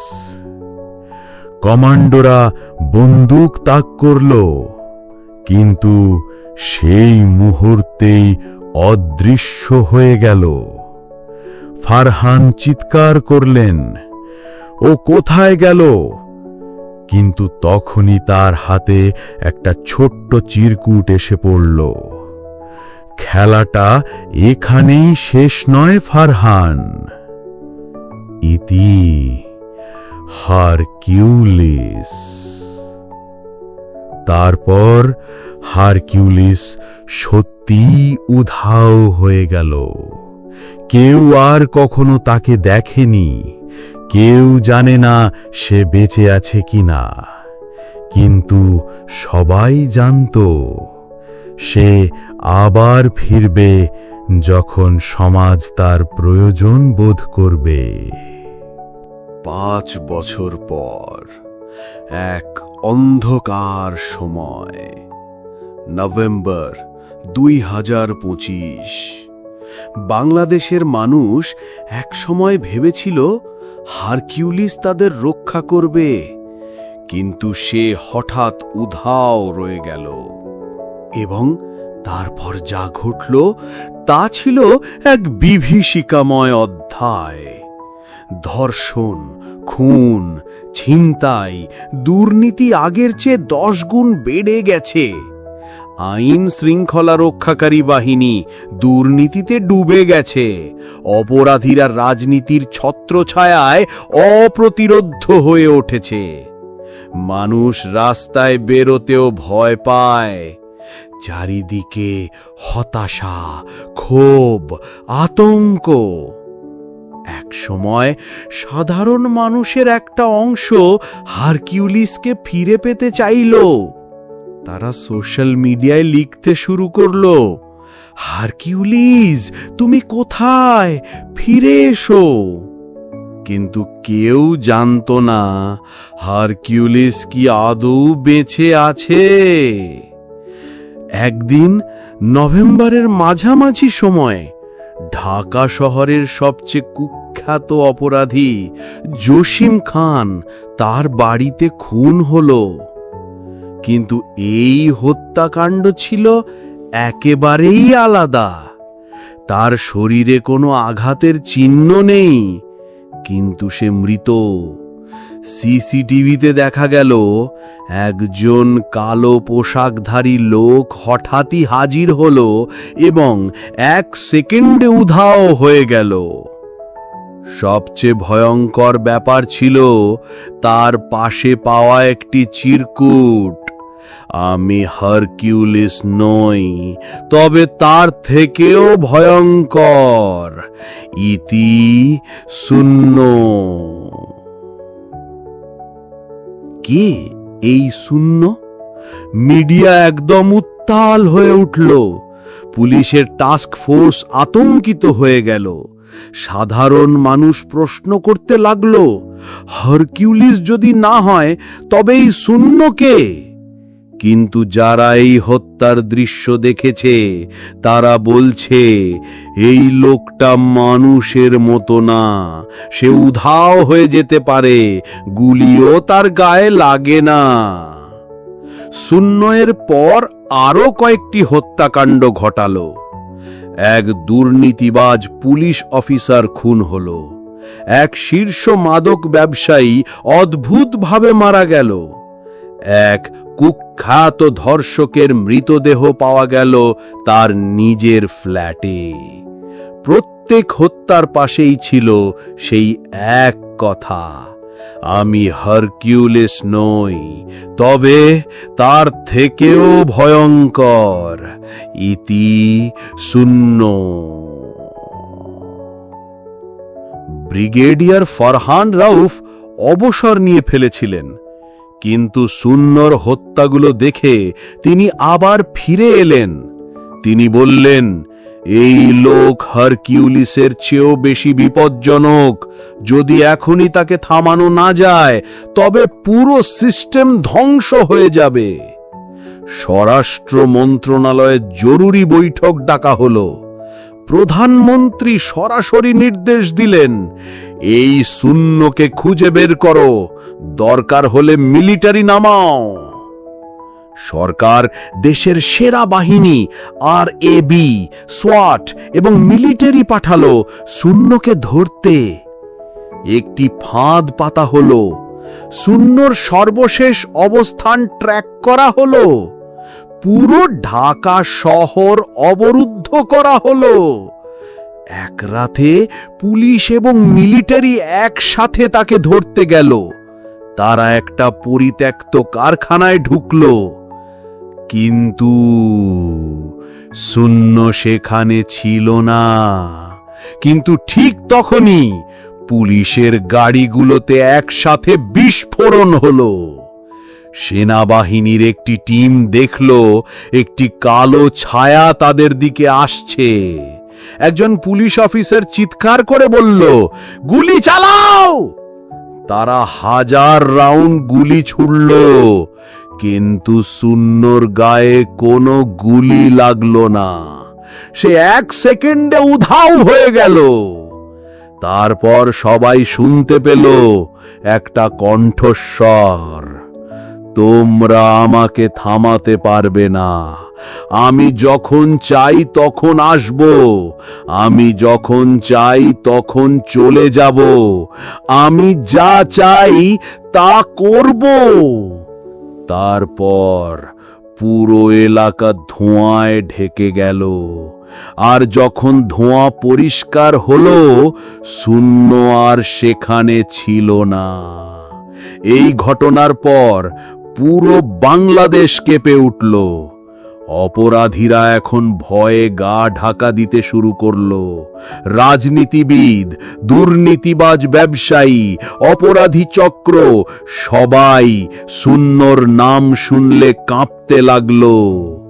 মিডিয়া বলতে শুরু করলো, বাংলাদেশে নতুন এক আতঙ্কের জন্ম হয়েছে। কিন্তু সাধারণ মানুষ তারা কি করলো? তারা শূন্যকে একজন নায়কের হিসাবে দেখতে লাগলো। সোশ্যাল মিডিয়ায় ট্রেন্ড শুরু হলো, হ্যাশট্যাগ উই ওয়ান্ট শূন্য, হ্যাশট্যাগ শূন্য উইল সেভ আস। একদিন হঠাৎই দেশের সবচেয়ে বড় ডিজিটাল বিলবোর্ডে একটি মেসেজ ভেসে উঠল। সবাই হতবাক হয়ে দেখল, বাংলাদেশের প্রতিটা অপরাধী সাবধান, আমি তোমাদের জন্য আসছি, ইতি শূন্য। এই মেসেজ দেখে পুরো দেশ জ্বলে উঠল। কেউ ভয়ে আতঙ্কিত হলো, কেউ উচ্ছ্বাসে চিৎকার করল। শূন্য কি সত্যি দেশকে পরিবর্তন করতে পারবে, নাকি সরকার তাকে থামিয়ে দেবে? প্রিয় দর্শক, শেষ পর্যন্ত আমরা পৌঁছেছি এই সিজনের শেষ প্রান্তে। এই যাত্রায় তোমাদের আগ্রহ, ভালোবাসা আর অপেক্ষা আমাদের প্রতিটি গল্পকে দিয়েছে প্রাণ। তোমরা আমাদের সাথে হাঁটতে হাঁটতে পৌঁছেছ অজানা ইতিহাসের গভীরে। আজ এই সিজনের শেষ পর্বের পর্দা নামছে, কিন্তু ভয়, রহস্য আর বিস্ময়ের গল্প এখনো শেষ হয়নি। এই সিজনের শেষ পর্ব আজ প্রকাশিত হল। যারা কালের গল্পের পাশে ছিলেন শুরু থেকে শেষ পর্যন্ত, তোমাদের ভালোবাসাই আমাদের আগামীর অনুপ্রেরণা। পরবর্তী সিজন আসছে খুব তাড়াতাড়ি। ভয়, রহস্য আর অজানাকে জানার এই যাত্রা চলবে। সাবস্ক্রাইব করে পাশে থাকো, কারণ সিজন শেষ, কিন্তু কালের গল্প এখনো বাকি। মানুষের চোখে শূন্য এখনো নায়ক। লোকজন সোশ্যাল মিডিয়ায় পোস্ট দিতে লাগলো, হ্যাশট্যাগ উই সাপোর্ট শূন্য, হ্যাশট্যাগ সেভ বাংলাদেশ। শূন্য জানত সরকার তাকে থামাতে চাইবে, কিন্তু সে জানত সবচেয়ে বড় অপরাধীরা আসলে সরকারের ভিতরেই লুকিয়ে আছে। সে একটি নতুন লিস্ট তৈরি করল, 10 জন ভিআইপি অপরাধী, একজন মন্ত্রী যে নারী পাচার করে, একজন এমপি যে মাদক ব্যবসার মূল হোতা, একজন উচ্চপদস্থ পুলিশ অফিসার যে অপরাধীদের রক্ষা করে। শূন্য জানত এই 10 জনই দেশের আসল শত্রু। এবার তার মিশন শুরু হবে তাদের ধ্বংস করা। কিন্তু সরকারও প্রস্তুত। শূন্য কি পারবে তার মিশন শেষ করতে, নাকি এবার সে ধরা পড়বে? শূন্য এর আক্রমণের পর বাংলাদেশ সরকার রীতিমতো আতঙ্কে। প্রধানমন্ত্রী জরুরি বৈঠক ডাকলেন। এই লোককে থামাতে যা করার দরকার করো, প্রয়োজনে আন্তর্জাতিক সাহায্য নাও। এইবার তারা শূন্যকে ধরার জন্য স্পেশাল অপারেশন চালানোর সিদ্ধান্ত নিল। বিশ্বের সেরা হ্যাকার টিম আনা হলো তার লোকেশন ট্র্যাক করতে। আন্তর্জাতিক সিক্রেট এজেন্সি, সিআইএ, মোসাদের সঙ্গে যোগাযোগ করা হলো। বাংলাদেশ আর্মি ও র্যাবের বিশেষ টাস্ক ফোর্স গঠন করা হলো। তারা সবাই মিলে শূন্যকে শেষ করতে চাইল। কিন্তু শূন্য কি এত সহজে ধরা দেবে? এইবার শূন্য সরাসরি বাংলাদেশের ক্ষমতার আসল খেলোয়াড়দের দিকে আঘাত হানবে। তার প্রথম টার্গেট মন্ত্রী হাসানুর রহমান। লোকটা নারী পাচার, বিদেশে টাকা পাচার এবং কুখ্যাত অপরাধীদের আশ্রয় দিত। রাতে সে তার গুলশানের বিলাসবহুল বাসায় বসেছিল যখন হঠাৎ লাইট বন্ধ হয়ে গেল। বডিগার্ডরা বন্দুক তান করল, কিন্তু কেউ ছিল না। হাসানুর রহমান চিৎকার করল, কে আছিস? কিন্তু তার পেছনেই শূন্য দাঁড়িয়েছিল। মাত্র 1 সেকেন্ডে সে মন্ত্রীকে শ্বাসরুদ্ধ করে মেরে ফেলল। তারপর তার ডেড বডির পাশে রেখে গেল সেই চিরকুট। অপরাধীদের শেষ সময় এসে গেছে। ইতি শূন্য। পুরো দেশ শকড হয়ে গেল। একজন সিটিং মন্ত্রী খুন হলো, কিন্তু কেউ কিছু বুঝতেই পারল না। এবার সরকার আর দেরি করল না। দেশ জুড়ে শূন্যকে ধরতে মিলিটারি লঞ্চ করল। ঢাকা, চট্টগ্রাম, খুলনা, রাজশাহী প্রতিটি শহরে সেনাবাহিনী মোতায়েন হল। গোপন এজেন্সি তার গতিবিধি পর্যবেক্ষণ করতে স্যাটেলাইট ট্র্যাকিং শুরু করল। কিন্তু শূন্য কি এত সহজে ধরা পড়বে? হঠাৎ এক রাতে দেশের সব টিভি চ্যানেল বন্ধ হয়ে গেল। তারপর একটি ভিডিও স্ক্রিনে ভেসে উঠল। সেখানে শূন্য এর কালো মাস্ক পরা মুখ দেখা গেল। তার কণ্ঠস্বর পুরো দেশ শুনতে পেল। এই দেশকে যারা বিক্রি করেছে, যারা জনগণের রক্ত চুষে খাচ্ছে, তাদের সময় শেষ। আমি কাউকে ক্ষমা করব না। আমি এসেছি ন্যায় বিচার প্রতিষ্ঠা করতে। আমি হারকিউলিস নই, তবে তার থেকেও ভয়ঙ্কর। ইতি শূন্য। পুরো দেশ স্তব্ধ হয়ে গেল। শূন্য এর পরবর্তী লিস্টে ছিল আরও 9 জন ক্ষমতাবান ব্যক্তি। একজন শীর্ষ পুলিশ কর্মকর্তা যে অপরাধীদের বাঁচায়, একজন প্রভাবশালী ব্যবসায়ী যার মাদকের কারবার পুরো বাংলাদেশে ছড়িয়ে গেছে, একজন সংসদ সদস্য যার নির্দেশে অনেক খুন হয়েছে। এবার সে এদের ধ্বংস করবে। কিন্তু সরকার তাকে থামানোর জন্য একটি সুপার এজেন্ট নিয়োগ করল। এই এজেন্টের নাম হল ঘোস্ট। সে বিশ্বের সবচেয়ে ভয়ঙ্কর অপারেটিভ, যে শূন্য এর মতোই অলৌকিকভাবে লুকিয়ে থাকতে পারে। এইবার কি শূন্য ধরা পড়বে? শূন্য যখন একের পর এক অপরাধীদের শেষ করে দিচ্ছিল, তখন সরকার শেষ অস্ত্র নামাল। একজন গোপন এজেন্ট, যার নাম ঘোস্ট। কেউ জানে না তার আসল পরিচয়। সে এমন একজন যাকে ধরা অসম্ভব। সেই একমাত্র ব্যক্তি যে শূন্যর সমতুল্য। সরকারের বিশেষ টাস্ক ফোর্সের প্রধান বলল, শূন্যকে থামাতে হলে আমাদের একজন অতিমানব চাই, আর ঘোস্ট সেই ব্যক্তি। এইবার শূন্যর টার্গেট ছিল শেখ ফরহাদ, এক ধনী ব্যবসায়ী। তার বিরুদ্ধে অভিযোগ, নারী ও শিশু পাচার চক্রের নেতা, বিদেশে অস্ত্র সরবরাহের গডফাদার, রাজনৈতিক প্রভাব ব্যবহার করে পুলিশকে নিয়ন্ত্রণ করত। এক রাতে সে তার বডিগার্ডদের নিয়ে গুলশানে ডিনার করছিল, কিন্তু হঠাৎ রেস্টুরেন্টের লাইট বন্ধ হয়ে গেল। মাত্র ৩০ সেকেন্ড পরে ফরহাদের সমস্ত বডিগার্ড মাটিতে লুটিয়ে পড়ল।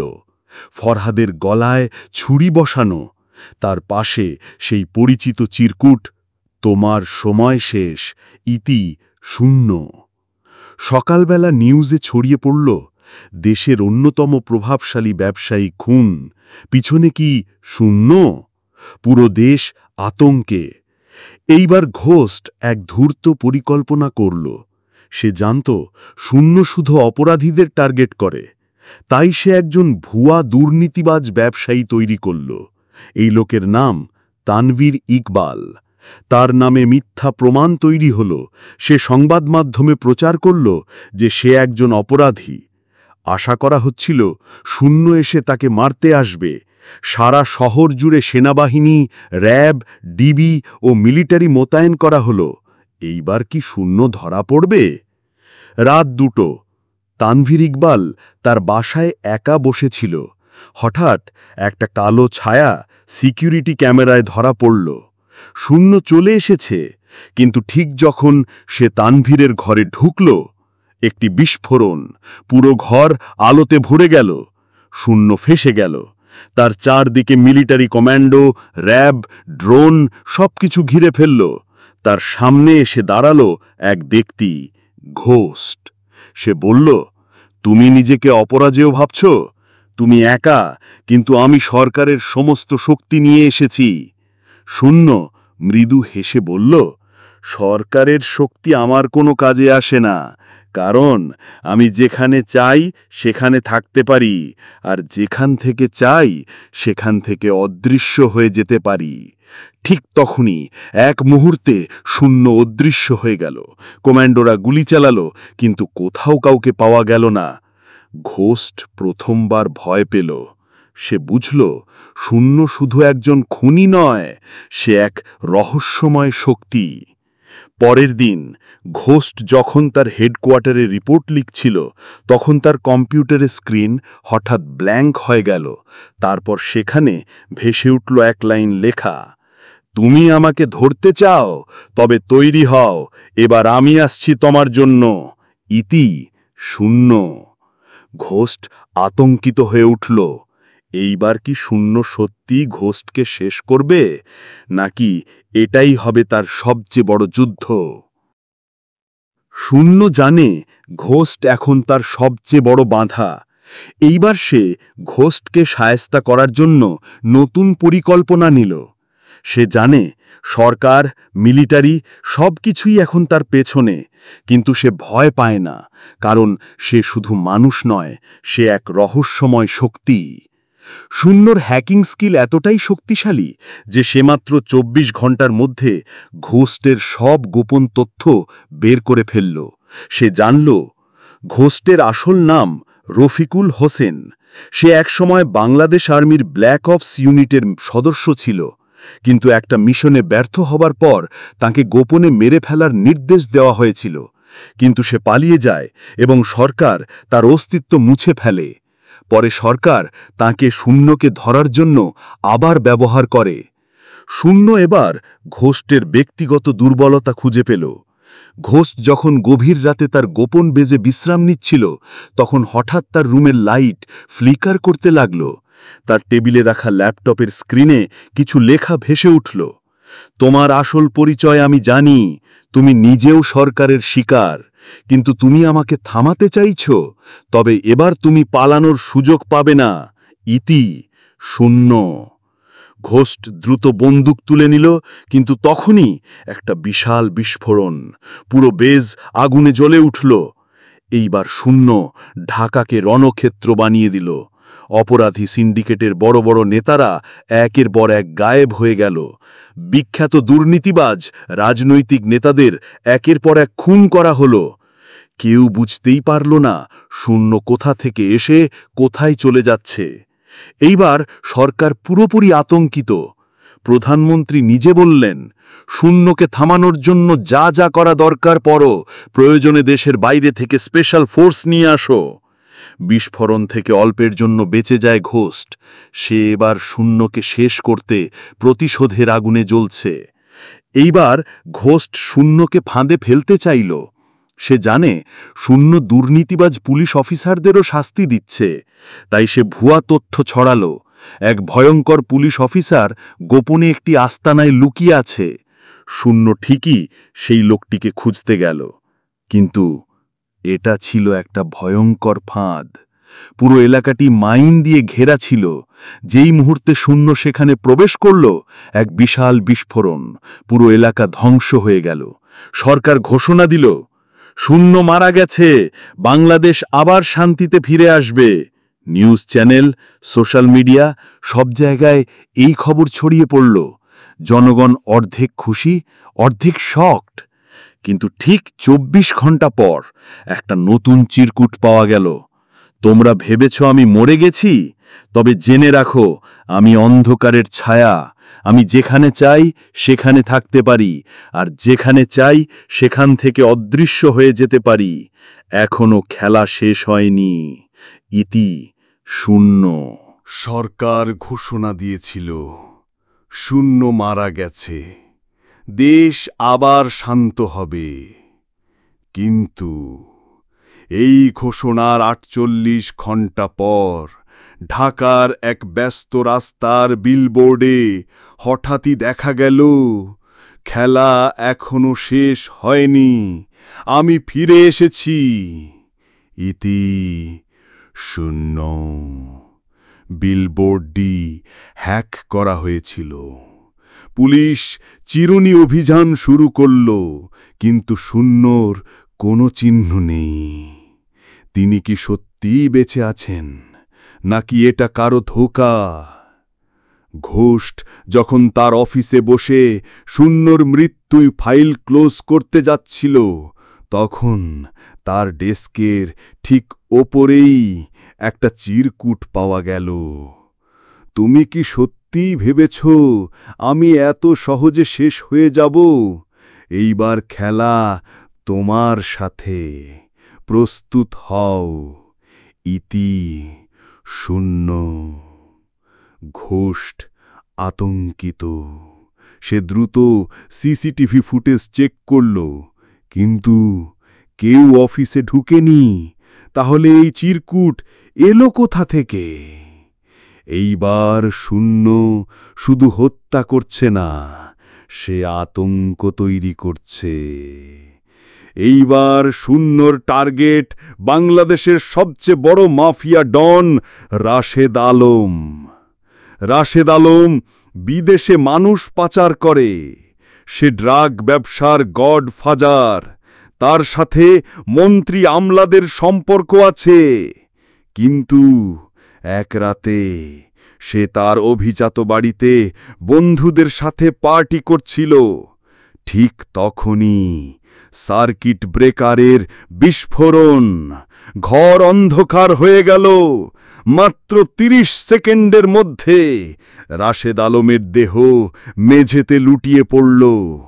তার বুকে বড় করে লেখা, তোমার সময় শেষ। ইতি শূন্য।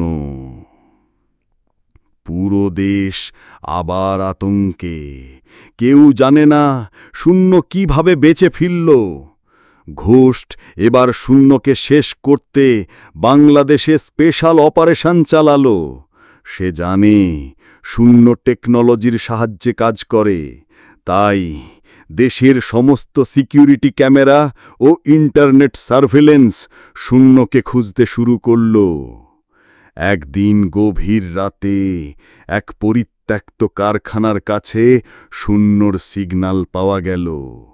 ঘোস্ট সেখানে স্পেশাল ফোর্স পাঠালো। কমান্ডোরা পুরো এলাকা ঘিরে ফেলল। তারা মাইক্রো ড্রোন দিয়ে স্ক্যান করল, কিন্তু সেখানে কেউ নেই। তখন হঠাৎ এক বিশাল বিস্ফোরণ। বিস্ফোরণের ধোঁয়ার মধ্যে এক ছায়ামূর্তি ধীরে ধীরে বেরিয়ে এলো। শূন্য। সে বলল, ঘোষ্ট, তুমি আমাকে ধরতে পারবে না, এইবার তুমি আমার ফাঁদে পড়েছ। ঘোষ্টের দল এক এক করে মাটিতে লুটিয়ে পড়ল।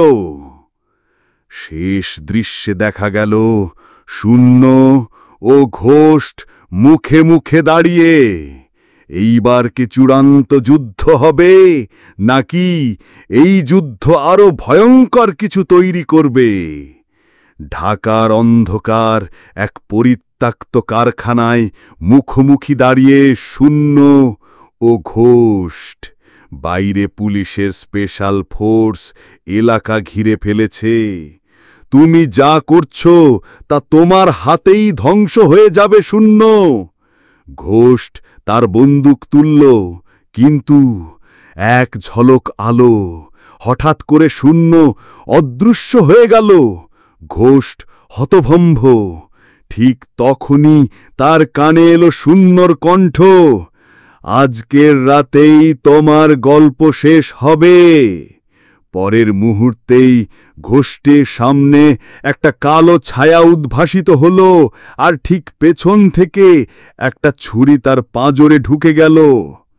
Good bye ghost. ঘোষ্ট মাটিতে লুটিয়ে পড়ল। শূন্য ধীরে ধীরে তার মুখোশ খুলল।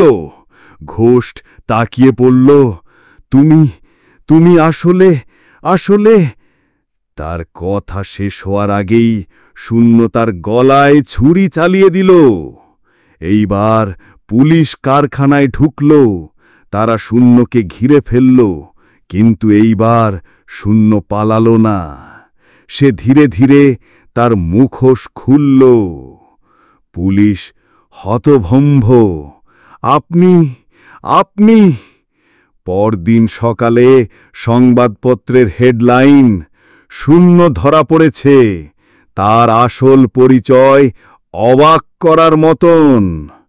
কিন্তু তার আসল পরিচয় গোপন রাখা হল। শুধু সরকারের উচ্চপদস্থ ব্যক্তিরাই জানল শূন্যকে। কিন্তু কেন? শূন্যকে সত্যিই ধরা পড়েছে, নাকি এটা তারই আরেকটা ফাঁদ? যখন সবাই ভেবেছিল শূন্য শেষ, তখন ঠিক রাত ৩:৩৩ পুলিশের হেডকোয়ার্টারের বিদ্যুৎ চলে গেল। জেলের সেলে থাকা শূন্যর দরজা খুলে গেল আপনা আপনি। সিসিটিভি ফুটেজে দেখা গেল কেউই ভিতরে ঢুকেনি, কিন্তু সকালে দেখা গেল শূন্য হাওয়া হয়ে গেছে। তার সেলের দেয়ালে বড় করে লেখা, তোমরা কি সত্যি ভেবেছ আমাকে আটকানো যাবে? আমি ছায়া, আমি যেখানে চাই সেখানে থাকতে পারি। খেলা শেষ হয়নি, ইতি শূন্য। এইবার পুরো দেশ আতঙ্কিত। সে কি আসলে মানুষ? তার অলৌকিক ক্ষমতার উৎস কি? সে কি বিজ্ঞান, না অন্য কোনো শক্তির সাহায্য নিচ্ছে? এই প্রশ্নগুলোর উত্তর খুঁজতে একদল গোপন বিজ্ঞানী ও গোয়েন্দা শূন্যর পেছনে নামল। কিন্তু তারা যা খুঁজে পেল তা আরো ভয়ঙ্কর। শূন্যর অস্তিত্বের পেছনে একটা গভীর রহস্য আছে, এবং এই রহস্য উন্মোচিত হলে বাংলাদেশের ইতিহাস বদলে যাবে। পুলিশ, গোয়েন্দা সংস্থা ও বিজ্ঞানীদের দল শূন্য এর সত্যিকারের পরিচয় জানার জন্য মরিয়া। তারা তার সমস্ত হত্যার ধরন, কাজের প্যাটার্ন, টেকনোলজি সব কিছু বিশ্লেষণ করছে। কিন্তু কোনো তথ্যই মেলে না। শূন্য কোনো নাগরিক তথ্য ভাণ্ডারে নেই, কোনো জন্ম নিবন্ধন নেই, কোনো ফিঙ্গারপ্রিন্ট ম্যাচ হয় না। তিনি কি বাস্তবিক কেউ, নাকি অন্য কিছু? ঠিক তখনই একজন প্রবীণ বিজ্ঞানী সামনে এলেন এবং বললেন, আমি জানি শূন্য কে। সবাই হতবাক। বিজ্ঞানী জানালেন ১৯৯৫ সালে বাংলাদেশে একটি গোপন মিলিটারি প্রকল্প চলছিল, যার নাম ছিল প্রজেক্ট জিরো। এটি ছিল মানুষের দেহে প্রযুক্তি ও জেনেটিক মডিফিকেশনের মাধ্যমে সুপার হিউম্যান বানানোর গবেষণা। কয়েকজন বিশেষ শিশুদের নিয়ে এই গবেষণা করা হয়েছিল। কিন্তু একদিন এই গবেষণার লিড সায়েন্টিস্ট রহস্যজনকভাবে মারা যান। এরপর সেই শিশুদের প্রকল্প বন্ধ করে দেওয়া হয়। কিন্তু একটা শিশু পালিয়ে যায় এবং সেই শিশুই আজকের শূন্য। বিজ্ঞানীরা বিশ্বাস করেন শূন্যের শরীরে জিনগত পরিবর্তন করা হয়েছিল। সে সুপার ইন্টেলিজেন্ট। সে নিজেকে সম্পূর্ণ অদৃশ্য করতে পারে না, তবে আলো ও ছায়াকে নিয়ন্ত্রণ করে নিজেকে অদৃশ্যের মতো করে ফেলতে পারে। সে শরীরের শক্তি ও গতিকে নিয়ন্ত্রণ করতে পারে, তাই কেউ তাকে ধরতে পারে না। এবং সবচেয়ে ভয়ঙ্কর ব্যাপার, শূন্যের ব্রেন এমনভাবে প্রোগ্রাম করা হয়েছিল যাতে সে মৃত্যুকে জয় করতে পারে। সরকার এখন শূন্যকে দমন করার চেয়ে তাকে দলে টানতে চায়। প্রধানমন্ত্রী নিজে এক গোপন মিটিং ডাকলেন। তাদের সিদ্ধান্ত, শূন্য যদি সরকারের হয়ে কাজ করে তবে তাকে ক্ষমা করে দেওয়া হবে। যদি সে না মানে তবে তাকে যে কোনো মূল্যে শেষ করতে হবে। কিন্তু ঠিক তখনই প্রধানমন্ত্রীর অফিসের টেবিলে একটা চিরকুট পাওয়া গেল। তোমরা আমাকে থামাতে পারবে না।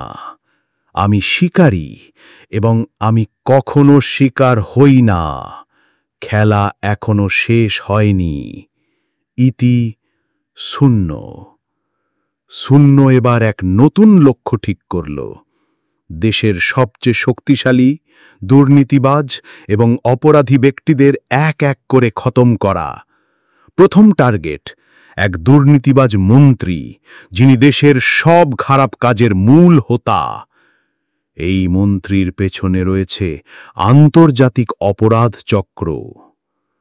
শূন্য এবার আরও ভয়ঙ্করভাবে ফিরে এলো। এই যুদ্ধ আরও ভয়ঙ্কর হতে চলেছে। বাংলাদেশের সবচেয়ে ভয়ঙ্কর দুর্নীতিবাজ মন্ত্রী হলেন মোস্তাক আহমেদ। তিনি মানুষ পাচার, অর্থ পাচার ও ড্রাগ ব্যবসার সাথে জড়িত। সরকারের ভেতরেও তার শক্তিশালী নেটওয়ার্ক আছে। পুলিশ, গোয়েন্দা সংস্থা সবাই তাকে ভয় পায়, কিন্তু শূন্য ভয় পায় না। এক রাতে যখন মুস্তাক তার সিকিউরিটি গার্ডদের পাহারায় নিজ বাসায় বিশ্রাম নিচ্ছিল, ঠিক তখনই সিকিউরিটি ক্যামেরাগুলো হ্যাক হয়ে গেল। বাড়ির বিদ্যুৎ বন্ধ হয়ে গেল।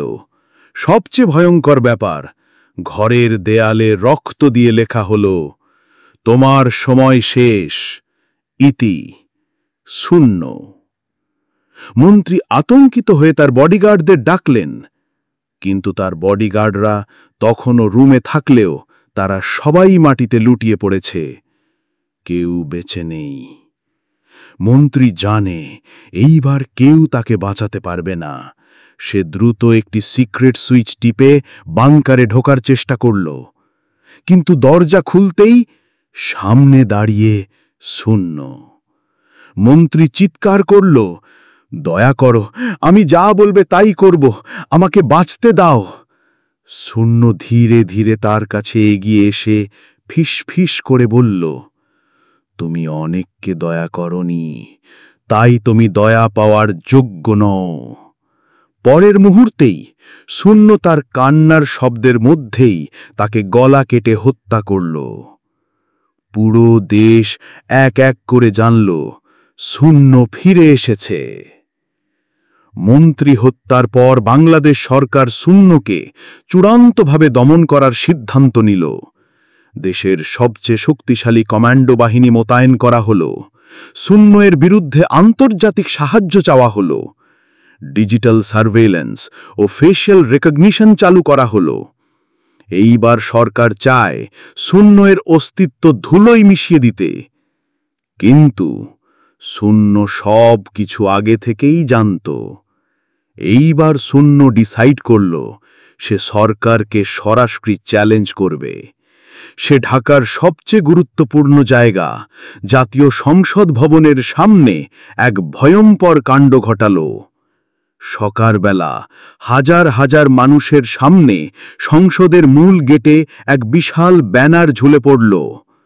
ব্যানারে লেখা, তোমরা আমাকে থামাতে পারবে না, আমি ছায়া, আমি তোমাদেরই প্রতিচ্ছবি, এই খেলা এখনো শেষ হয়নি, ইতি শূন্য। পুরো দেশ স্তব্ধ হয়ে গেল। কেউ জানে না শূন্য কিভাবে সংসদ ভবনের সামনে গিয়ে এই বার্তা দিল। সরকার বুঝতে পারল তাদের বিরুদ্ধে লড়াই করা কারোর সাধ্যের মধ্যে নেই। শূন্য জানে সরকার এখন তাকে শেষ করতে চাইবে, কিন্তু এইবার সে নিজের নতুন মিশন শুরু করতে যাচ্ছে। এই মিশন কিসের? সে কি সরকারের আসল দুর্নীতির মুখোশ খুলে ফেলবে, নাকি বাংলাদেশে তার চূড়ান্ত পরিকল্পনা বাস্তবায়ন করবে? শূন্য কি আসলেই হিরো, নাকি সে আরও কিছু ভয়ঙ্কর করতে চলেছে? বাংলাদেশ সরকার এখন সম্পূর্ণভাবে শূন্যকে ধ্বংস করতে বদ্ধপরিকর।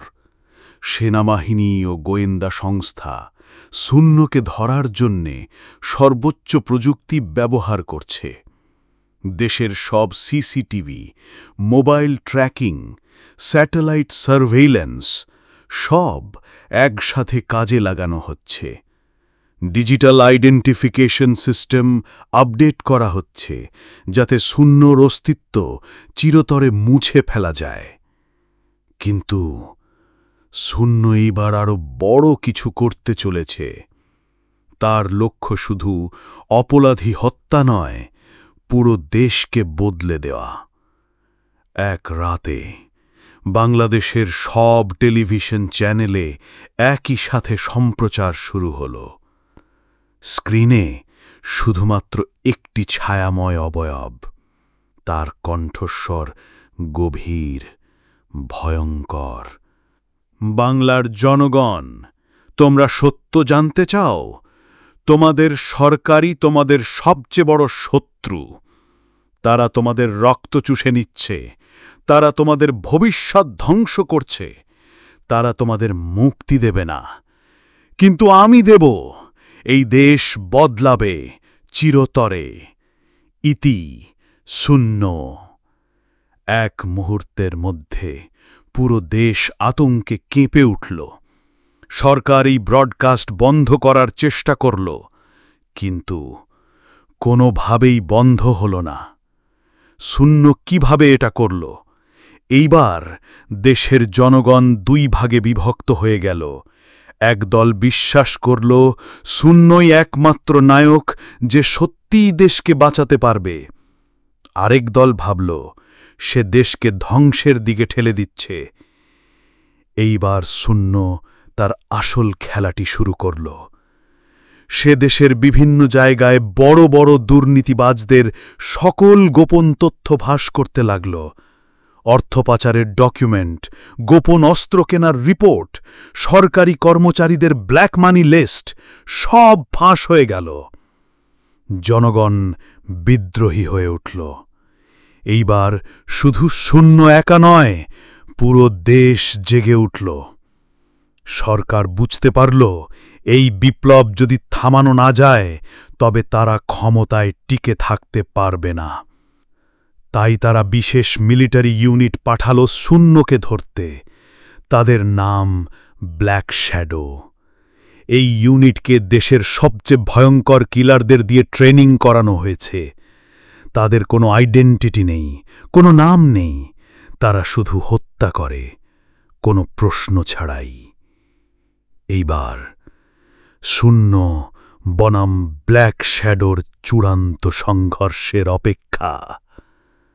ব্ল্যাক শ্যাডো সেনারা ঢাকার এক পরিত্যক্ত কারখানায় শূন্যর লোকেশন পায়। তারা পুরো এলাকা ঘিরে ফেলে। এইবার মনে হচ্ছে শূন্যর খেলা শেষ, কিন্তু ঠিক তখনই একটি ভয়ঙ্কর বিস্ফোরণ। পুরো কারখানা ধ্বংস হয়ে গেল। সবাই ভেবেছিল শূন্য মারা গেছে, কিন্তু ধ্বংসস্তূপের মধ্যে একটি রক্তাক্ত চিরকুট পাওয়া গেল। তোমরা কি সত্যিই ভেবেছ আমি মরে গেছি? খেলা এখনো শেষ হয়নি। আমি যেখানে চাই সেখানেই থাকতে পারি। ইতি শূন্য। পুরো সরকার এখন আতঙ্কে কাঁপছে। এইবার শুধু খুন নয়, শূন্য সত্যিই দেশ বদলে দিতে আসছে। ব্ল্যাক শ্যাডো ইউনিটের হামলার পর থেকে শূন্য পুরোপুরি অদৃশ্য হয়ে গেছে। সরকার ভাবছিল হয়তো সে মারা গেছে, কিন্তু তারপর এক রাতে আবারও দেশ জুড়ে আতঙ্ক ছড়িয়ে পড়ল। এইবার প্রতিটি মোবাইল ফোন, প্রতিটি ডিজিটাল স্ক্রিন ব্ল্যাকআউট হয়ে গেল। তারপর স্ক্রিনে শুধুমাত্র একটি লাইন ফুটে উঠল, তোমাদের সময় ফুরিয়ে আসছে। তোমরা চাইলেও এখন আমাকে থামাতে পারবে না। আমি ফিরে এসেছি। ইতি শূন্য। পুরো বাংলাদেশ স্তব্ধ হয়ে গেল। এইবার শূন্য আর কোনো লুকোচুরি নয়, সরাসরি আঘাত হানবে। সে সরকারের সবচেয়ে গোপনীয় জায়গায় হানা দেওয়ার পরিকল্পনা করছে। টার্গেট অপারেশন ব্ল্যাক সিটির গোপন ঘাঁটি। এই ঘাঁটি বাংলাদেশের সবচেয়ে শক্তিশালী ও অত্যাধুনিক মিলিটারি ঘাঁটি। এখানে দেশের দুর্নীতিবাজ রাজনীতিবিদ, অপরাধী ও মাফিয়াদের গোপন কন্ট্রোল সেন্টার।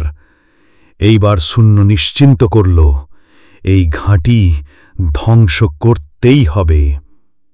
শূন্য একাই যুদ্ধ করতে পারবে না, তাই সে তার নিজের বিশেষ বাহিনী তৈরি করল। নতুন দল, শূন্য বাহিনী। দেশের সাবেক military commando, hacker, cyber expert, spy সবাই এখন শূন্যর দলে। এইবার শূন্য শুধু একজন ভিজিল্যান্ট নয়, সে একটি সম্পূর্ণ যুদ্ধের নেতৃত্ব দিচ্ছে। শূন্য তাদের বলল, আজ থেকে বাংলাদেশ বদলাবে। তোমরা তৈরি থেকো, কাল রাতে ব্ল্যাক সিটি ধ্বংস হবে। রাত ৩টে। পুরো ব্ল্যাক সিটি ঘাঁটি সামরিক নিরাপত্তায় ঘেরা। হাজার হাজার সশস্ত্র guard, drone, automatic defence system. কিন্তু তারপরই একটি বিশাল সাইবার অ্যাট্যাক শুরু হলো। সব ডিফেন্স সিস্টেম ব্যর্থ হয়ে গেল। সিকিউরিটি ক্যামেরাগুলো হ্যাক হয়ে গেল। সেনাদের যোগাযোগ বিচ্ছিন্ন হয়ে গেল। তারপর এক মুহূর্তের মধ্যে ব্ল্যাক সিটির চারদিকে ভয়ঙ্কর বিস্ফোরণ ঘটল। শত্রুরা কিছু বুঝতে ওঠার আগেই শূন্য ও তার বাহিনী চারদিক থেকে আক্রমণ চালাল। সেনারা প্রতিরোধ করার চেষ্টা করল, কিন্তু শূন্য এর শক্তি সাধারণ মানুষের মতো নয়। সে এক পলকে অদৃশ্য হয়ে যাচ্ছে। সে কাউকে স্পর্শ করলেই তাদের শরীর অবশ হয়ে যাচ্ছে।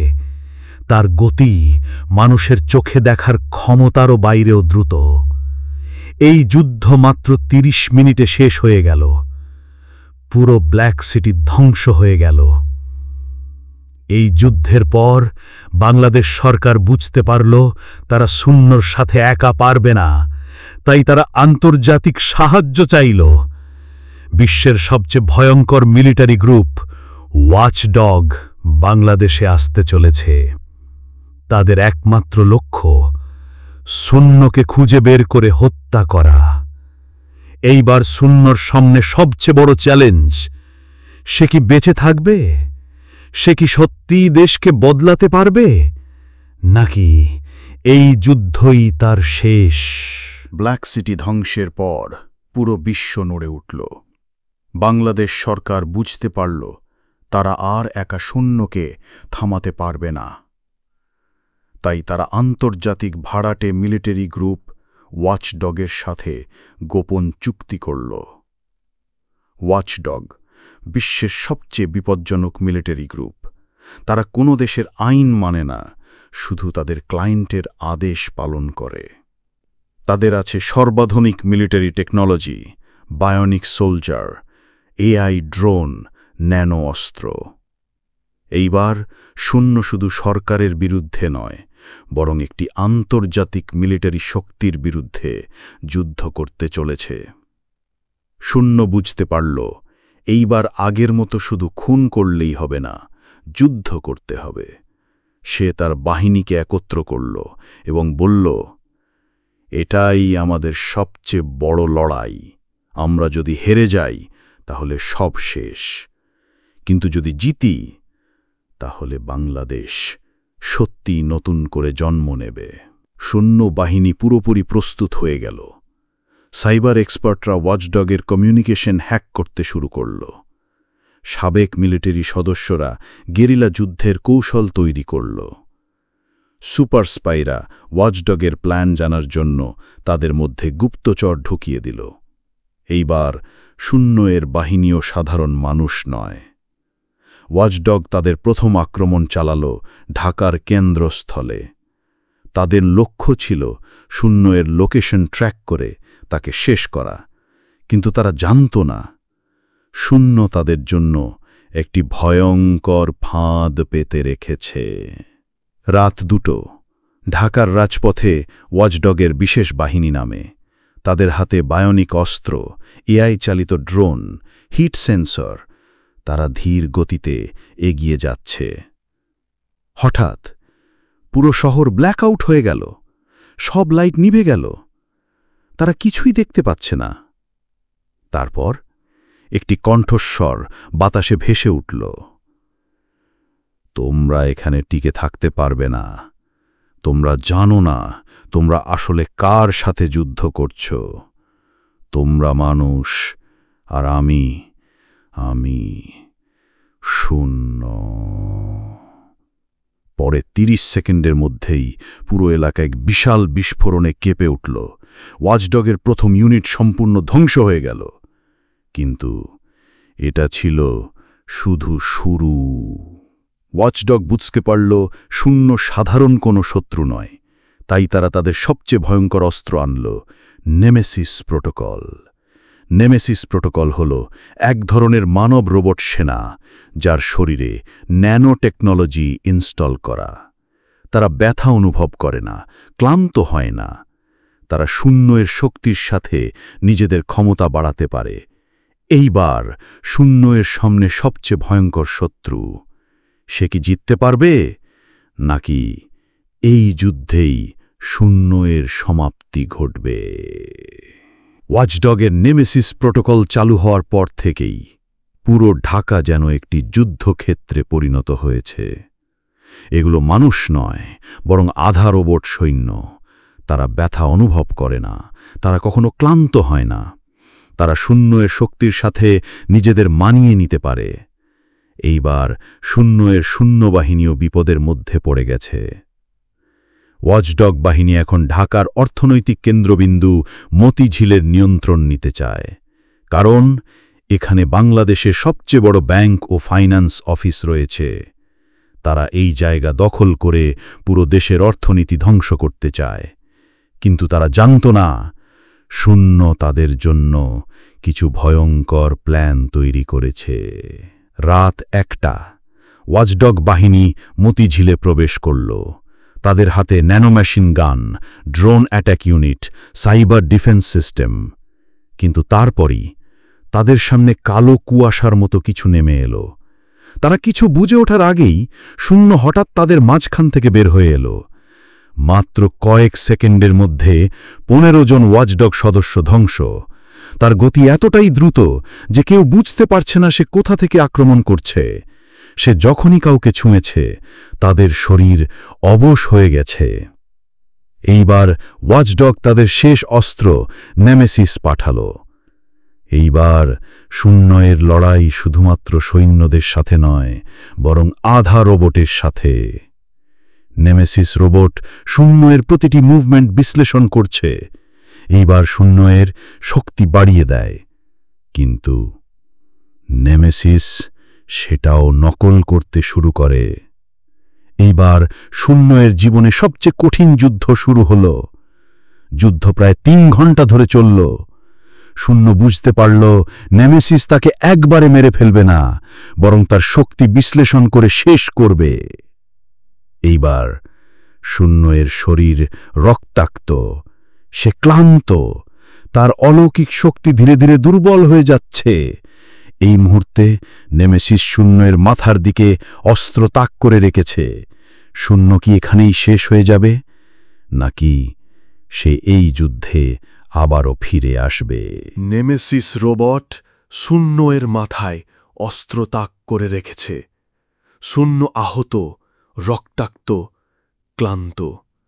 তার শক্তি ধীরে ধীরে কমে যাচ্ছে। ওয়াচডগ বাহিনী উল্লাস করছে। তারা ভাবছে এইবার শূন্য শেষ। কিন্তু শূন্য কি সত্যিই এত সহজে হেরে যাবে? ঠিক যখন নেমেসিস শূন্য এর মাথায় গুলি চালাতে যাচ্ছে, তখন পুরো এলাকা ভয়ঙ্কর এক কম্পনে কেঁপে উঠল। আকাশে এক বিশাল বিস্ফোরণ ঘটল, চারদিক থেকে আলোর ঝলকানি। শূন্য হঠাৎ অদৃশ্য হয়ে গেল। ওয়াচডগ বাহিনী হতভম্ব, তারা কিছুই বুঝতে পারছে না। কিন্তু তারপরই নেমেসিস রোবট বিকল হয়ে গেল, তার প্রোগ্রামিং পুরোপুরি ধ্বংস হয়ে গেল। কিন্তু কিভাবে? বিস্ফোরণের পর শূন্য আবার হাজির হল, কিন্তু এইবার সে আর আগের মতো নেই। তার শরীরের চারপাশে এক ধরনের শক্তির বলয় তৈরি হয়েছে। তার চোখের রং বদলে গেছে, যেন আগুন জ্বলছে। এটাই শূন্য এর নতুন ক্ষমতা। সে এখন এনার্জি ম্যানিপুলেশন করতে পারে। তার দেহের প্রতিটি কোষ নতুনভাবে জেগে উঠেছে। সে এখন নেমেসিসের সব কৌশল অগ্রাহ্য করতে পারবে। শূন্য বলল, আমি ফিরে এসেছি, এইবার আমি সত্যিই ভয়ঙ্কর। নেমেসিস শূন্য এর নতুন শক্তির জন্য প্রস্তুত ছিল না। এইবার শূন্য এক লাফে শত্রুদের মাঝে গিয়ে দাঁড়াল। তারপর এক পাঞ্চেই পুরো নেমেসিস রোবট চূর্ণ বিচূর্ণ হয়ে গেল। ওয়াচডগ বাহিনী ভয় পেয়ে গেল। তারা পালানোর চেষ্টা করল, কিন্তু শূন্য এবার আর কাউকে পালাতে দেবে না। সে মাত্র 10 মিনিটের মধ্যে পুরো ওয়াচডগ বাহিনী ধ্বংস করে দিল। ঢাকা এখন শূন্য এর নিয়ন্ত্রণে। সব দুর্নীতিবাজ, সব অপরাধী আতঙ্কে আছে। কিন্তু এই যুদ্ধ শেষ হয়নি। ওয়াচডগের প্রধান জেনারেল ক্রোনোউজের খবর পেয়েছে তার বাহিনী ধ্বংস হয়ে গেছে। এইবার সে নিজেই আসবে শূন্যকে শেষ করতে। কিন্তু শূন্য কি সত্যি পরবর্তী যুদ্ধের জন্য প্রস্তুত, নাকি এইবার সে তার জীবনের সবচেয়ে বড় শত্রুর সামনে পড়তে যাচ্ছে? ওয়াচডগ বাহিনী ধ্বংস হওয়ার পর পুরো বিশ্ব জেনে গেল শূন্য অপরাজেয়। কিন্তু ওয়াচডগের প্রধান নেতা জেনারেল ক্রোনোজ এখনও বেঁচে আছে। ক্রোনোজ বিশ্বের সবচেয়ে ভয়ঙ্কর মিলিটারি কমান্ডার। 30 বছরের বেশি সময় ধরে গোপন মিলিটারি এক্সপেরিমেন্ট করেছে। সে নিজেই একটি জীবন্ত যুদ্ধযন্ত্র। এইবার সে ব্যক্তিগতভাবে বাংলাদেশে আসবে শূন্যকে শেষ করতে। 2025 সালের 15 ডিসেম্বর ঢাকার আকাশে বৃহৎ সামরিক হেলিকপ্টার নামল। এর দরজা খুলতেই একজন প্রায় 7 ফুট লম্বা বায়োনিক সাইবারনেটিক দেহধারী মানুষ বের হল। সে ক্রোনোজ। তার একটি চোখ রেড স্ক্যানার, আর একটি চোখ ন্যানোটেকনোলজি। তার হাত লোহার মতো শক্ত। শরীরের ভেতরে রয়েছে যুদ্ধের জন্য বিশেষ অস্ত্র। ক্রোনোজ ঘোষণা করল, আমি এসেছি শূন্য, তোমার সময় শেষ। তুমি যতই শক্তিশালী হও না কেন, তুমি আমায় হারাতে পারবে না। মতিঝিল বাণিজ্যিক এলাকা। শূন্য দাঁড়িয়ে আছে এক বহুতল ভবনের ছাদে। হঠাৎ এক বিশাল বিস্ফোরণ। ক্রোনোজ মাত্র এক ঘুষিতে একটি 20 তলা বিল্ডিং ধ্বংস করে দিল। তারপর সে এক লাফে ছাদে উঠে শূন্য এর মুখোমুখি হল। এইবার 2 মহাশক্তিশালী যোদ্ধার লড়াই শুরু।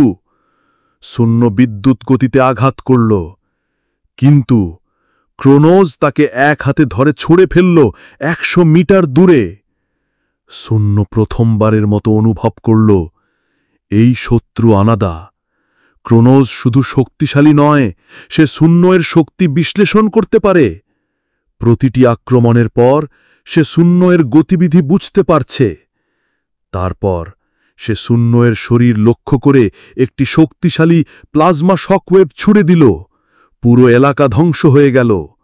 শূন্য বড়সড় আঘাত পেল, তার শক্তির বলয় দুর্বল হয়ে গেল। এইবার শূন্য কি পরাজিত হবে, নাকি তার আরও কিছু গোপন ক্ষমতা রয়েছে? শূন্য বুঝতে পারল এইবার সাধারণ শক্তি দিয়ে ক্রোনোসকে হারানো সম্ভব নয়। তাই সে তার সর্বোচ্চ শক্তি বের করল। তার চোখ জ্বলজ্বল করতে লাগল, পুরো শরীর থেকে তাপ নির্গত হতে লাগল। শূন্য প্রথমবারের মতো তার গোপন ক্ষমতা অ্যান্টি ম্যাটার ফোর্স ব্যবহার করল। তারপর এক বিশাল বিস্ফোরণ ঘটল। পুরো ঢাকার আকাশে এক আলোর ঝলকানি দেখা গেল। কিন্তু এই বিস্ফোরণে কি ক্রোনোস শেষ হয়ে গেল, নাকি সে আবার ফিরে আসবে? আর শূন্য, সে কি বেঁচে আছে? ঢাকার আকাশে ঘটে যাওয়া অ্যান্টিম্যাটার বিস্ফোরণের পর চারদিকে শুধু ধ্বংসের ছাপ। আকাশ কালো ধোঁয়ায় ছেয়ে গেছে, বিল্ডিং ধসে পড়েছে, রাস্তায় ধুলো ও ধ্বংসস্তূপ। কেউ জানে না শূন্য বেঁচে আছে কিনা। একদল সাধারণ মানুষ যারা শূন্যের ভক্ত, তারা হতবাক হয়ে গেছে। শূন্য কি শেষ হয়ে গেল? কিন্তু ঠিক তখনই ধ্বংসস্তূপের নিচে কিছু একটা নড়তে শুরু করল। হঠাৎ চারপাশের বাতাস ভারী হয়ে গেল। ধ্বংসস্তূপের মাঝখান থেকে একটি হাত বের হয়ে এলো। তারপর শূন্য ধীরে ধীরে উঠে দাঁড়ালো। কিন্তু সে আগের মতো নেই। তার শরীর আগের তুলনায় আরও শক্তিশালী, তার চোখ আগের চেয়েও উজ্জ্বল। তার শরীর থেকে এক ধরনের ধোঁয়া নির্গত হচ্ছে, যা আগের চেয়েও বেশি ভয়ঙ্কর। এইবার শূন্য এক নতুন রূপে ফিরে এসেছে। বিস্ফোরণের কেন্দ্রবিন্দুতে ক্রোনোসের দেহ পড়ে আছে, কিন্তু সে কি মরে যাচ্ছে? না, তার শরীর ধীরে ধীরে নিজেকে রিপেয়ার করছে। হঠাৎ তার রোবোটিক চোখটি জ্বলে উঠল। সে ধীরে ধীরে উঠে দাঁড়াল। শূন্য, তোমাকে শেষ না করা পর্যন্ত আমি থামব না। ক্রোনোস শূন্যের দিকে ছুটে এলো। শূন্য এইবার পিছু হটবে না। সে এক মুহূর্তে অদৃশ্য হয়ে ক্রোনোসের সামনে এসে গেল। তারপর একটি মাত্র আঘাত, পুরো শহর কেঁপে উঠল। ক্রোনোস ছিটকে গিয়ে একটি ৩০ তলা বিল্ডিং ভেঙে ফেলে দিল। কিন্তু এইবার সে আর উঠে দাঁড়াচ্ছে না। এইবার ক্রোনোস চিরতরে শেষ। যখন সবাই ভাবছিল সবকিছু শেষ, ঠিক তখনই আকাশে এক রহস্যময় সংকেত ভেসে উঠল। পরবর্তী শত্রু আসছে। কিন্তু সে কে? শূন্য কি পরবর্তী যুদ্ধের জন্য প্রস্তুত, নাকি এবার এক নতুন শক্তির উত্থান হবে? সিজন ২৬, অজানা শক্তির উত্থান। অধ্যায় ১, রহস্যময় সংকেত। ক্রোনোস ধ্বংস হওয়ার পর সবাই ভেবেছিল যুদ্ধ শেষ, কিন্তু ঢাকার আকাশে এক বিশাল সংকেত ভেসে উঠল। এখনও সবকিছু শেষ হয়নি। সত্যিকারের খেলা এখন শুরু। এই সংকেত কার? কেউ জানে না, কিন্তু শূন্য বুঝতে পারছে নতুন কোনো শক্তি আসছে। অধ্যায় ২, অন্ধকারের রাজা। অন্যদিকে পৃথিবীর এক গোপন জায়গায় এক ব্যক্তি অন্ধকার ঘরে বসে হাসছে। তার চোখে অলৌকিক নীল আলো জ্বলছে। তার নাম নেক্রো। নেক্রো একটি প্রাচীন সংগঠনের নেতা, যে 1000 বছর ধরে ছায়ায় থেকে পৃথিবী নিয়ন্ত্রণ করছে। সে মৃতদের ফিরিয়ে আনতে পারে। সে নিজেকে অন্ধকারের রাজা বলে দাবি করে। এইবার সে নিজে এসে শূন্য এর মুখোমুখি হবে। অধ্যায় 3, মৃতদের পুনরুত্থান। ঢাকার এক নির্জন রাস্তায় একটি পুরনো কবরে অস্বাভাবিক কিছু ঘটতে লাগল। মাটি ফেটে গেল। তারপর একজন মৃত মানুষ উঠে দাঁড়াল। তার চোখে কোনো আবেগ নেই। সে শুধু একটি শব্দ বলল, শূন্য। তারপর আরও কয়েকজন মৃত মানুষ কবর থেকে বের হয়ে এলো। তারা সবাই শূন্যকে খুঁজছে। অধ্যায় 4, শূন্য বনাম অন্ধকার বাহিনী। শূন্য এই ঘটনা টের পেল। সে ছুটে গেল পুরনো কবরস্থানে। তারপর সে দেখল সামনে শত শত মৃত মানুষ দাঁড়িয়ে আছে। তারা সবাই নেক্রোর নিয়ন্ত্রণে। এইবার শূন্য বুঝতে পারল এই যুদ্ধ সাধারণ যুদ্ধ নয়। এইবার সে সত্যিকারের চ্যালেঞ্জের মুখোমুখি। অধ্যায় 5, শেষ রহস্য। নেক্রো আকাশ থেকে নিচে নেমে এলো। সে শূন্য এর দিকে তাকিয়ে বলল, তুমি ভাবছ তুমি অপরাজেয়? তবে শোনো, আমি তোমার অতীত জানি, তোমার জন্মের রহস্য জানি। শূন্য হতবাক হয়ে গেল। তুমি আমার জন্ম সম্পর্কে কি জানো? নেক্রো মুচকি হাসল। তুমি যা ভাবছ তুমি তা নও। তুমি আসলে আমার সৃষ্টি। শূন্য বিস্ময়ে চেয়ে রইল। তার আসল পরিচয় কি? নেক্রো সত্যি কি বলছে, নাকি এটি শুধুই তার মানসিক খেলা? নেক্রো শূন্যর দিকে তাকিয়ে বলল, তুমি ভাবছ তুমি ন্যায় বিচার আনছ? তুমি জানো না তুমি আসলে কার সৃষ্টি। তুমি একজন প্রজেক্ট মাত্র। শূন্য হতভাগ। তুমি কি বলতে চাইছ? নেক্রো হাসল। তুমি কেবল একজন সাধারণ মানুষ নও শূন্য। তুমি এমন এক গবেষণার ফল যা তোমার জন্মের অনেক আগে শুরু হয়েছিল। নেক্রো শূন্যকে বলল, 1995 সালে একদল গোপন বিজ্ঞানী প্রজেক্ট শূন্য নামে একটি পরীক্ষা চালিয়েছিল। তাদের লক্ষ্য ছিল এক সুপারহিউম্যান তৈরি করা যে অন্যায়কে ধ্বংস করবে। কিন্তু প্রকল্পটি ব্যর্থ হয়। শূন্য প্রশ্ন করল, এতে আমার কি সম্পর্ক? নেক্রো ধীরে ধীরে বলল, তুমি সেই শেষ পরীক্ষার ফল। তুমি প্রকৃতির নিয়ম ভেঙে জন্মানো এক অস্ত্র। শূন্য স্তব্ধ হয়ে গেল। তার পুরো অস্তিত্বই যদি একটি পরীক্ষা হয়ে থাকে, তবে সে কি? নেক্রোর কথা শুনে শূন্যর মাথার ভেতরে এক অদ্ভুত ব্যথা শুরু হল। তার মনে একের পর এক দৃশ্য ভেসে উঠল। অন্ধকার এক পরীক্ষাগার, কাচের টিউবের ভেতরে একজন শিশু। একজন বিজ্ঞানী চিৎকার করছে, আমরা তাকে তৈরি করেছি। তারপর হঠাৎ বিস্ফোরণ।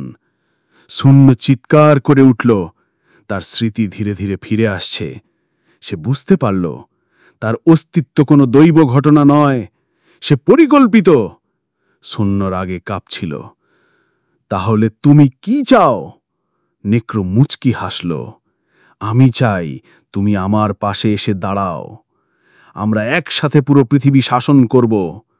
শূন্য উত্তর দিল, আমি অন্যায়ের বিরুদ্ধে লড়ি। আমি কখনো তোমার মতো অন্ধকারের অংশ হব না। নেক্রোর চোখ লাল হয়ে গেল।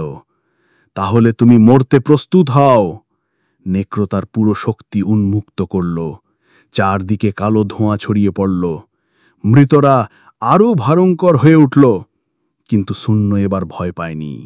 সে বুঝে গেছে তার জীবন একটি পরীক্ষা হতে পারে, কিন্তু সে নিজেই তার নিয়তি ঠিক করবে। এইবার সে তার আসল শক্তি প্রকাশ করবে। এইবার হবে শূন্য বনাম নেক্রোয়ের মহাযুদ্ধ। ঢাকার ধ্বংসস্তূপের মাঝে দাঁড়িয়ে আছে শূন্য আর নেক্রো। চারদিকে অন্ধকার, বাতাসে মৃত্যুর গন্ধ। নেক্রো আকাশের দিকে তাকিয়ে বলল, তুমি কি সত্যিই ভাবছ তুমি আমাকে হারাতে পারবে শূন্য? শূন্য এক ধাপ সামনে এগিয়ে এলো। তার চোখে কোনো ভয় নেই, সে শুধু বলল, আমি ভাবি না, আমি জানি। নেক্রো এবার পুরোপুরি উন্মুক্ত হল। তার শরীর থেকে কালো ধোঁয়া বের হয়ে আকাশ ছেয়ে ফেলল। চারদিকে মৃত সৈনিকের উত্থান শুরু হচ্ছে। শত শত মৃত মানুষ উঠে দাঁড়াচ্ছে। তারা সবাই নেক্রোর আদেশ মেনে চলছে। তারা ধ্বংসের জন্য প্রস্তুত। নেক্রো চিৎকার করে বলল, এবার দেখো আমার সত্যিকারের শক্তি। অধ্যায় ৩, শূন্যর পাল্টা আঘাত। শূন্য ধীরে ধীরে নিজের শক্তি উন্মুক্ত করল। তার চারপাশে বাতাস কাঁপতে লাগল। তার দেহ থেকে এক অদৃশ্য শক্তি তরঙ্গ ছড়িয়ে পড়ল। হঠাৎ তার হাতের চারপাশে লাল আগুনের রেখা জ্বলে উঠল। শূন্য বলল, তোমার এই মৃত সৈনিকরা আমার পথ আটকে রাখতে পারবে না নেক্রো। তারপর এক মুহূর্তে শূন্য উধাও হয়ে গেল। পরের মুহূর্তে সে নেক্রোর সামনে এসে এক ঘুষি মারল। পুরো এলাকা কেঁপে উঠল। নেক্রো ধাক্কা খেয়ে দূরে ছিটকে গেল। তার শরীর ফেটে রক্ত ঝরতে লাগল। সে উঠে দাঁড়ানোর চেষ্টা করল, কিন্তু শূন্য এবার তাকে শেষ করতে প্রস্তুত। সে বলল, তুমি অনেক ক্ষতি করেছ, অনেক নিরপরাধ মানুষকে কষ্ট দিয়েছ, এইবার তোমার শেষ সময়। তারপর শূন্য তার সম্পূর্ণ শক্তি ব্যবহার করে নেক্রোর বুকে আঘাত করল। এক বিশাল বিস্ফোরণ ঘটল। নেক্রোর দেহ ধীরে ধীরে ভস্ম হয়ে গেল। তা শেষ চিৎকার বাতাসে মিলিয়ে গেল। যুদ্ধ শেষ। ঢাকা শহর আবার শান্ত হতে শুরু করল। শূন্য আকাশের দিকে তাকিয়ে ভাবল, আমি সত্যিই কি সুপারহিরো, নাকি আমি শুধু একজন প্রতিশোধপরায়ণ মানুষ? কিন্তু তারপর সে বুঝল, সে কোনো পরীক্ষার ফল নয়, সে কোনো ভুলের ফল নয়। সে নিজেই নিজের পরিচয় তৈরি করেছে। সে শূন্য, বাংলার রক্ষক। নেক্রোর মৃত্যুর পর ঢাকার আকাশ পরিষ্কার হয়ে গেছে, কিন্তু শহর জুড়ে একটাই প্রশ্ন, শূন্য এখন কি করবে?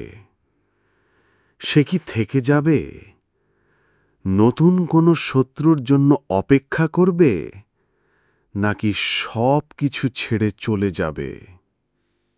শূন্য এসব ভাবতে ভাবতে এক পুরনো ভবনের ছাদে দাঁড়িয়ে আছে। তবে সে জানে তার কাজ এখনো শেষ হয়নি। এই ঘটনার পর বাংলাদেশ সরকার শূন্যকে নিয়ে বিশেষ আলোচনা শুরু করল। কিছু নেতা তাকে রাষ্ট্রের হুমকি বলে মনে করছে। কেউ বলছে তাকে দেশের সর্বোচ্চ নিরাপত্তার দায়িত্ব দেওয়া উচিত। কিন্তু পুলিশ ও সামরিক বাহিনী দ্বিধায় পড়ে গেছে। শূন্যকে আটকানো সম্ভব নয়।